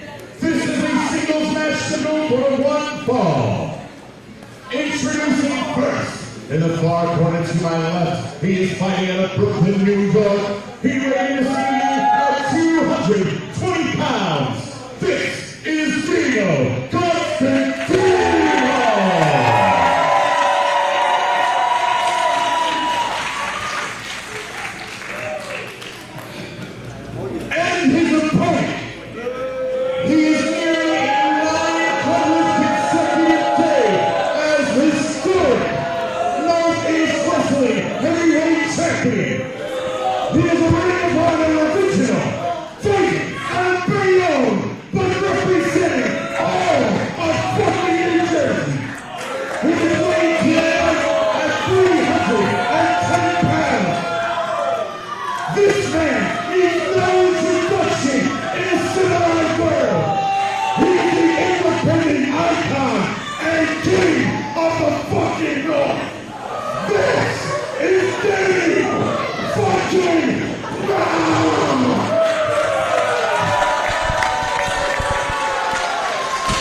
All right, partner, here we go. And Shane Fair said it himself, and no one says it better. The resume of Dan Maff is illustrious. It is long, and Dan Maff is what he says he is, the king of the effing North.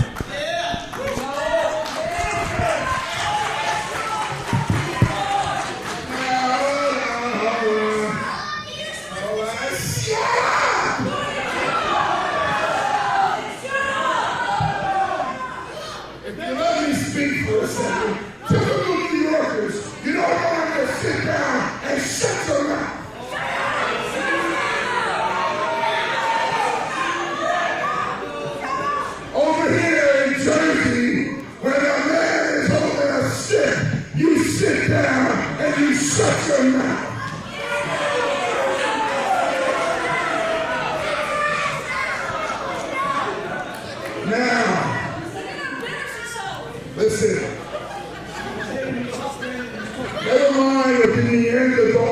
my right thing. I actually like it, you know. I actually like it.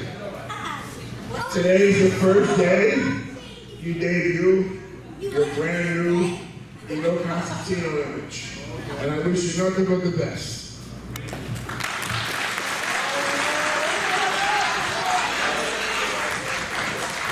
But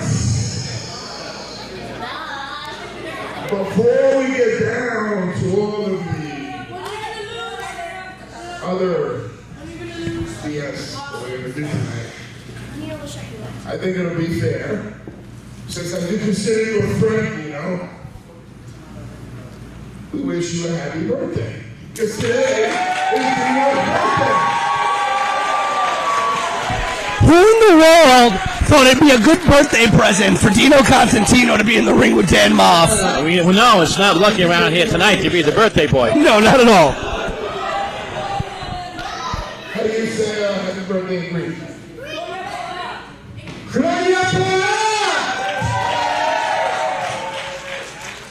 Sounds like you when I stuck my toe at 2 in the morning. Shut his ass up. Okay, they're ready. Listen, And all looking fit. You know. nobody's gonna. Don't do it. Stop. You know, people don't know this, but me and this man are good friends. No, you're not.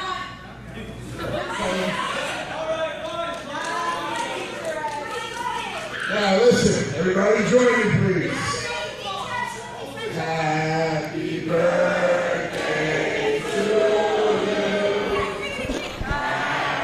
You don't think what we saw happen before is going to happen again, do you? I don't know whether to join in singing or be scared. I have never seen Dan Maff sing someone happy birthday. I wouldn't turn my back on him. Oh! Happy birthday indeed. See? That's what I'm talking about. One thing I learned tonight, when you're in New Jersey and somebody wishes you a happy birthday, watch your back. When Dan Maff wishes you a happy birthday, you need to run. Dan Maff is a scary individual.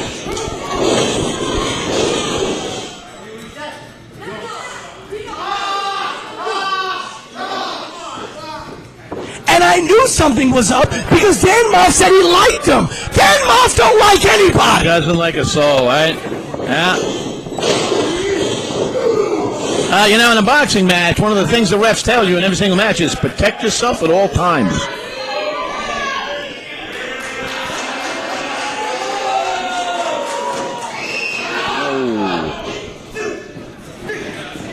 Listen, there's an old saying. What's that, brother? You only turn your back on 2 types of people. Who's that?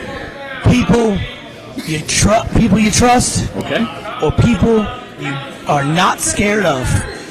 Good point. And I'm sorry, I don't trust Dan Maff, and I don't know if there's any reason to not be scared of Dan Maff. He is an imposing figure. He would be a man to be afraid of.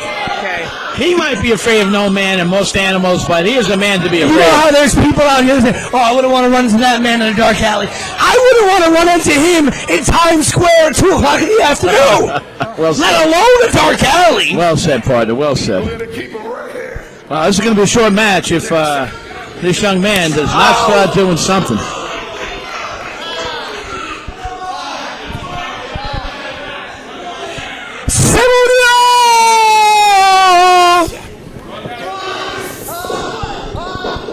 Now, why is there a belief that this young man belongs in this match against this adversary? Again, I don't know who thought it would be a good birthday present to give Dino this match. You know, I'm sure somebody in the Guts and Glory office said, well, it's Dino's birthday. Let's give him the main event. Let's give him the spotlight of the main event. But whoever it was, listen, giving him the main event on his birthday, that's a good birthday present. It was indeed. But against this man? Not so much. Not so much. That's like being told by someone, I made you a cake for your birthday, but it's made of the exact thing you're allergic to.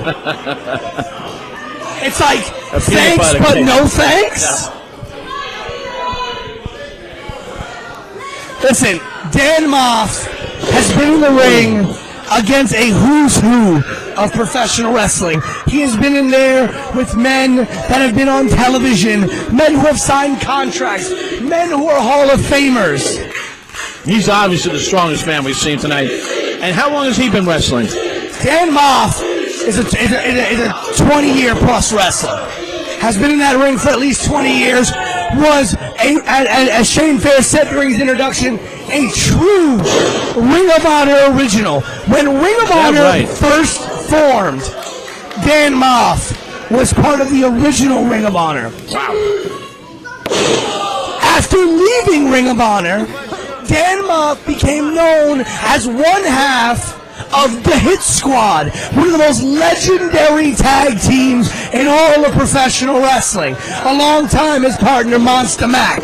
So you had Monster Mac, who's as big as Dan Maff, and Dan Maff, and those two men would go into the ring, and people would be shaking in their boots. That's understandable. He is a beast. The Hit Squad, for over a decade, was one of the most dangerous and illustrious tag teams in all of professional wrestling. And by the way, Dan Maff was still wrestling as a singles competitor as well. Yeah, I can see that. And as Shane Fair said, he has been the reigning and defending Northeast Wrestling Champion for over 700 days. That's incredible. We still have seen no offense from Dino here. The best option for Dino is run. Go home. There's the exit sign. Put some ice on your chest and say, you know what? It was a good run. I'm done. Let's hope we can get something going here. I'll say one thing about this new organization, Guts and Glory. They have put a great card together tonight for us. That they have. Cover here by Mo. Don't kick out, kid. What are you doing? Don't you want to see another birthday? Exactly. Listen, take the 3 count, go home. Oh, all right? my goodness. Sometimes it's better to lose, but stay alive. He has his pride, and his whole family's here, evidently. Yeah, but I don't think his family wants to exactly start planning the funeral tonight. They must not like him very much. Exactly. If his family really likes him, they tell him to get the hell out of the ring. Rush the ring and get him out of there. Oh! First offensive save from Dino tonight. Boots up by Dino. Some sustained offense by Dino. He's got to have speed and agility on his side. He slowed down Maff a little. You'd be surprised how fast Dan Maff is. Wouldn't have to be too fast to sidestep that. Saw that crossbody coming and just walked away. A veteran move. Look, even Dan Maff saying, kid, what are you doing? What are you doing, kid? That hurt. I felt that. I felt that up here. Don't say that. You don't want to feel that. Trust me. You don't want to feel that.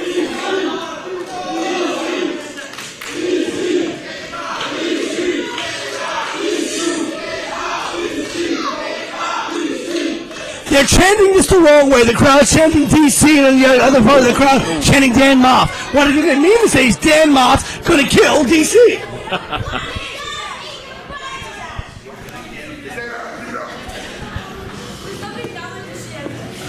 Well, since we might be writing Dino Constantino's obituary tonight, let's give us a little information here. Dino Constantino trained by Bubba Ray Dudley of the legendary Team 3D of the Dudley Boys. Trained by Bubba Ray Dudley. So he's been in the hands of one of the greatest wrestlers of all time. Well, he's got to bring something out because we're not seeing it tonight yet. Is he Greek, by the way, Dean Constantino? Is that a Greek I think name? he is, Dino Constantino. Well, maybe he can throw an uppercut here if he gets a chance. I mean, if he gets a chance, being the key point.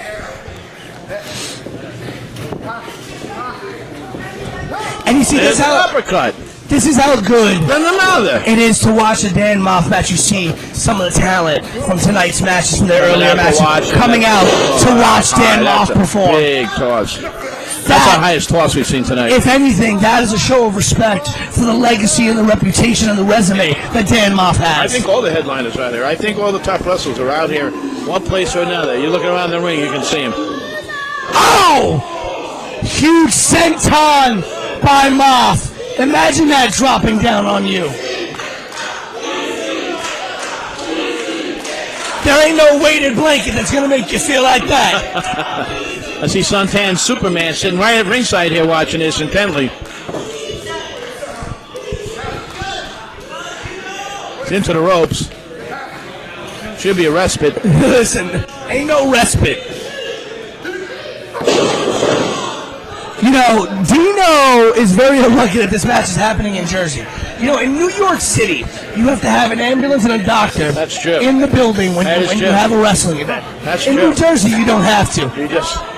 Right now, an ambulance and a doctor would be very good for Dino Constantino. Best he's going to get is our friend Jim here at the concession stand. Right. I think he has some ice. I think he has ice over there. Listen, if Dino didn't drink before this match, he's definitely going to need a nice cold beer after. $3 a pint here at the Knights of Columbus, E.G. Albuquerque.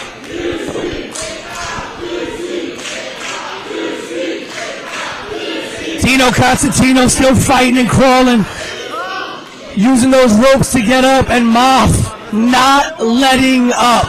Maff is out to give this kid the beating of a lifetime. Welcome to the wrestling business, Teaching kid. him a lesson. Looking very weak.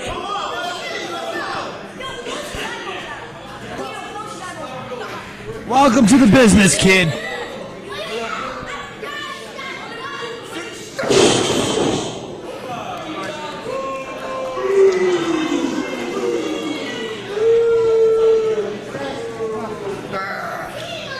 Yeah, if Dino could just get up. Moss starting to breathe a little heavy here. He is drenched in sweat.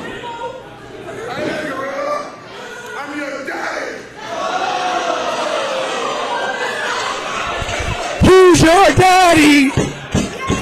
Who's your daddy? Maff for 500, Alec.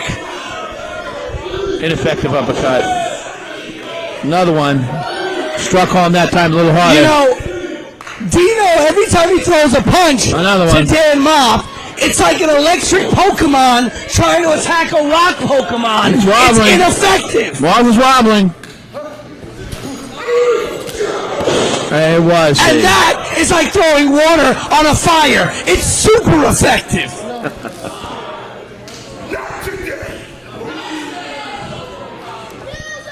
Dino Constantino is going to be feeling the after effects of this match for a very, very long time. Yeah. All right, if he survives it. It's the kind of match that, you know, fighters can get old in one match. Wrestlers, too. You know, this is not the match you want to have early in your career. No, this is not the match we're expecting either. We didn't expect such a one-side match for a main I event. did. You did. I did. The minute I saw Dan Maff, I said, whoa, slow boy, roll up. That was a close one. Almost got a 3. Oh, a clothesline. Maff was shocked. Every time Dino shows a little bit of offense, he slapped right down. I don't know much longer he can keep this up. It's like Moss is playing with him right now.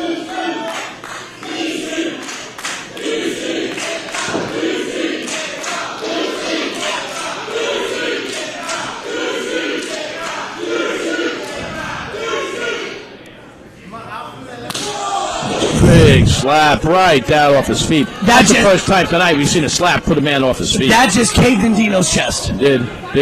That's gonna leave a handprint right there that he's gonna see for about a week. This does not look promising, Dino. You're gonna come across that ring and lay something on him if Dino does not get out of the way.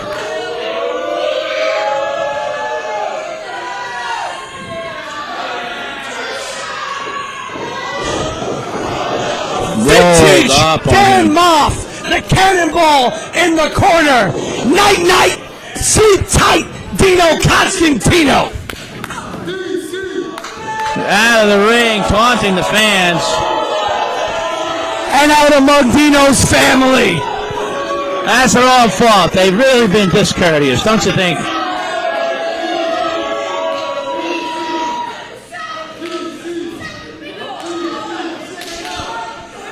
I don't see any of them asking for an autograph over there. Somebody throw in a towel! Throw the damn towel! Does anybody in Dino's family have a towel? Throw the towel in. Save the kid. If you really love him, save the kid from this beating that he's taking at the hands of Dan Maff.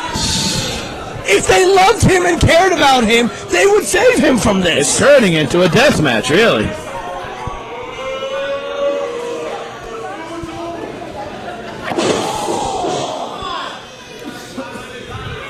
And that size 12 of Dan Maff into the stomach and sternum of Dino Constantino. That could have broken a rib or two. It could have broken a rib or two. The extra weight of his feet tucked in that boot, spurring him on. There are men in this business that still to this day, after 10, 15, 20 years of them wrestling, still talk about, oh my God, that match I had with Dan Maff. And it puts a look of fear on their face. It makes them shiver, even though that match was 10, 15 years ago. Dino Constantino is having one of his first big matches of his early career against Dan Maff. Now, best he can hope right now is to be around. There are veterans that quake in their boots when you say, hey man, tonight you're going to wrestle Dan Maff. Nobody likes that proposition. No. Nobody likes that there prospect. There are veterans who have been in this business for over 10 years who's like, hey, can I wrestle somebody else, please? Exactly. Tell the man with the pencil, I'm not up for that. Right. So, for all of that, I do want to give credit to Dino. He is staying in this match. Taking a lot of punishment. He stood in that ring knowing full well what was probably coming to him, and he has taken every bit of punishment. He could just walk out of this ring at any time, take the 10 count, and call it a night. That's right. But he's standing there, well, he's sitting there, laying there, taking the punishment, taking the hits, knowing full well this match could be a career ender for him. Yeah, that's a scary thought, but it's so true. We saw it happen last time. He gave him a roll up here, gave him a cannonball, I think you called it.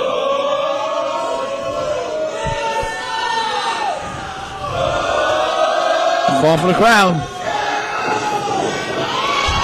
Once again, out of the way.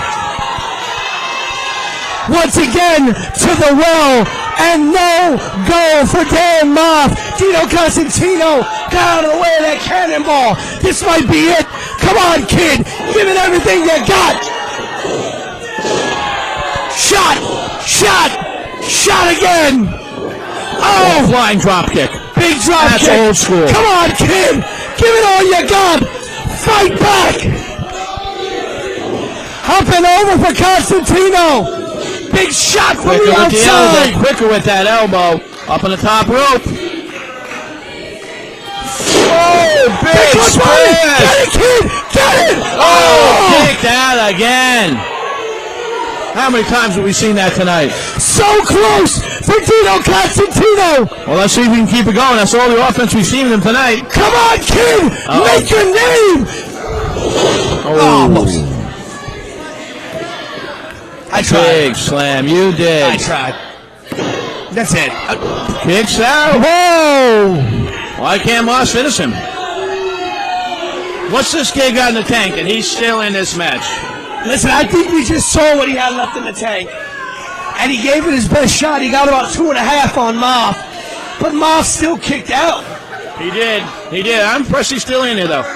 Somebody must have seen something in this kid. Maff calling for the legendary finishing maneuver, that burning hammer. He has put down everyone with this maneuver. Every single opponent he never had in the ring, he has put down with this burning hammer. Starting off like a backbreaker. Dino's landing on his feet.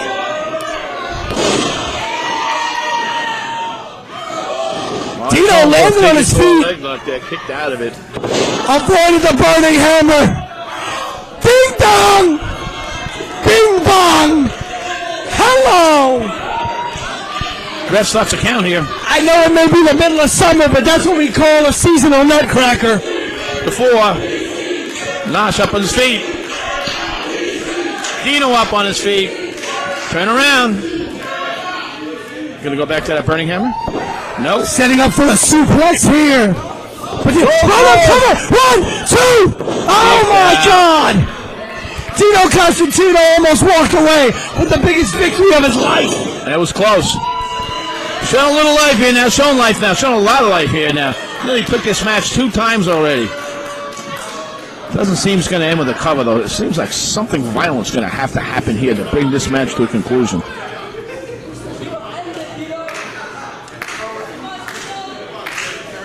Dino Constantino still in this match, still fighting. Oh, another senton by Maff, this time across the back of Dino Constantino. And a second senton, covered by Maff. Kick the roll back into it. And oh my God! Oh my God! Rolled them through. What an upset. What an upset. And the crowd goes wild. Here's your winner,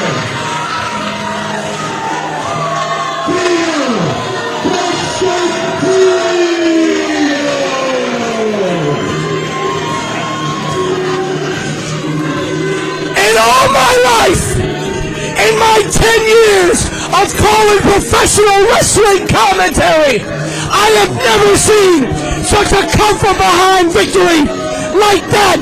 Damn it, kid, you've just etched your name in the history books. Dino Constantino with the biggest victory of his life. To quote the legendary Al Michaels, do you believe in miracles? Because tonight in Ridgefield Park, we just saw one. There's nothing I can add to that.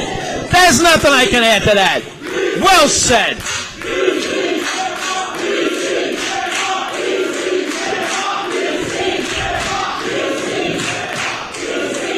The winner of the main event of Guts and Glory is Dino Constantino against Dan Ma.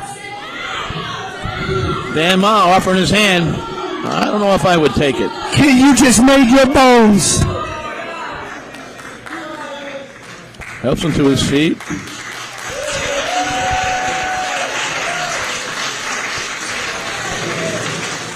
Listen.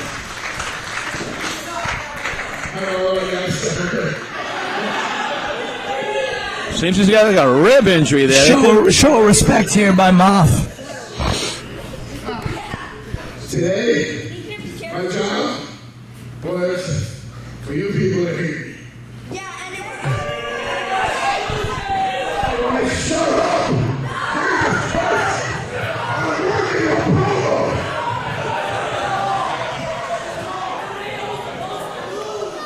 Listen, hey, could you sit on my piece down, please? You don't have to talk. No.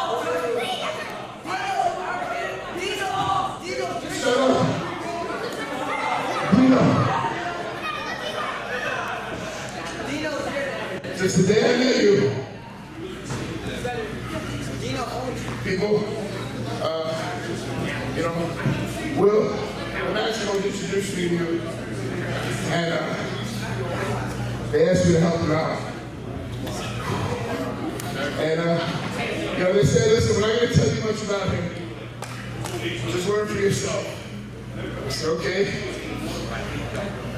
On Monday morning, my phone blew up. I said, what? I think it's down my number. All he wants to do is learn. And too many people up north, farther north from here, was giving him a bad rap. Hey, listen!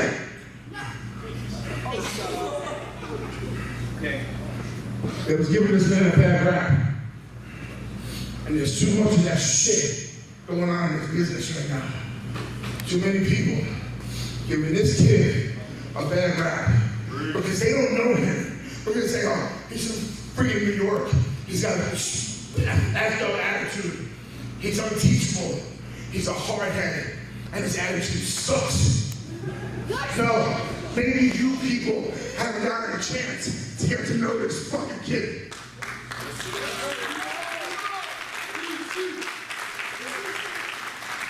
All this kid does is show up.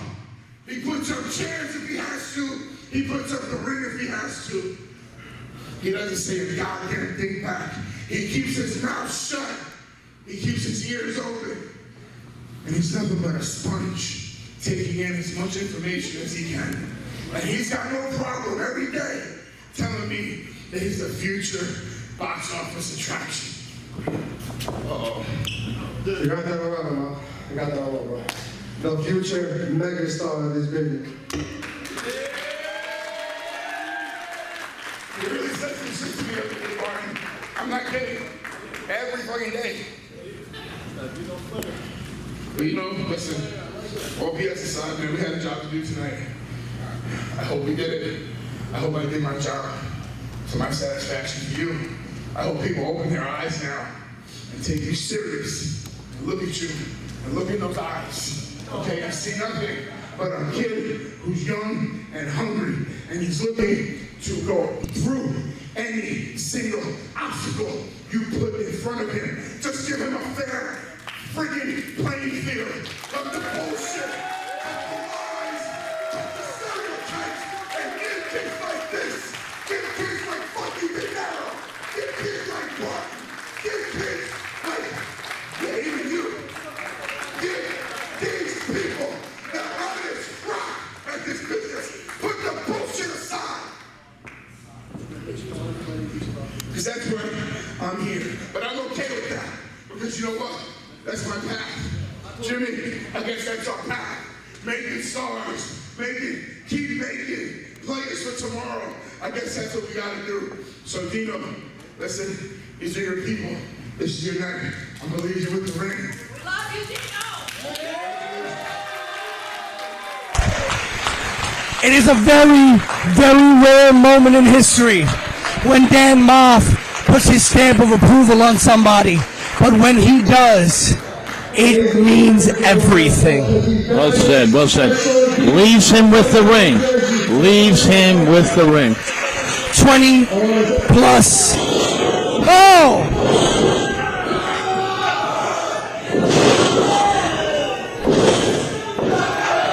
The Dynamax. Maff had one last lesson to teach the kid, and he passed with flying colors. But what Maff said is true. The talent you saw here, all the young talent you saw here today, Omega Brothers, prolific. Dino Constantino, Sebastian Kage, Jhonny Santos, Kris, Barton, and Dominick Denaro, fight or die. Anastasia, Morningstar, Sadiee, Suicide, all of them. Those are the stars of tomorrow.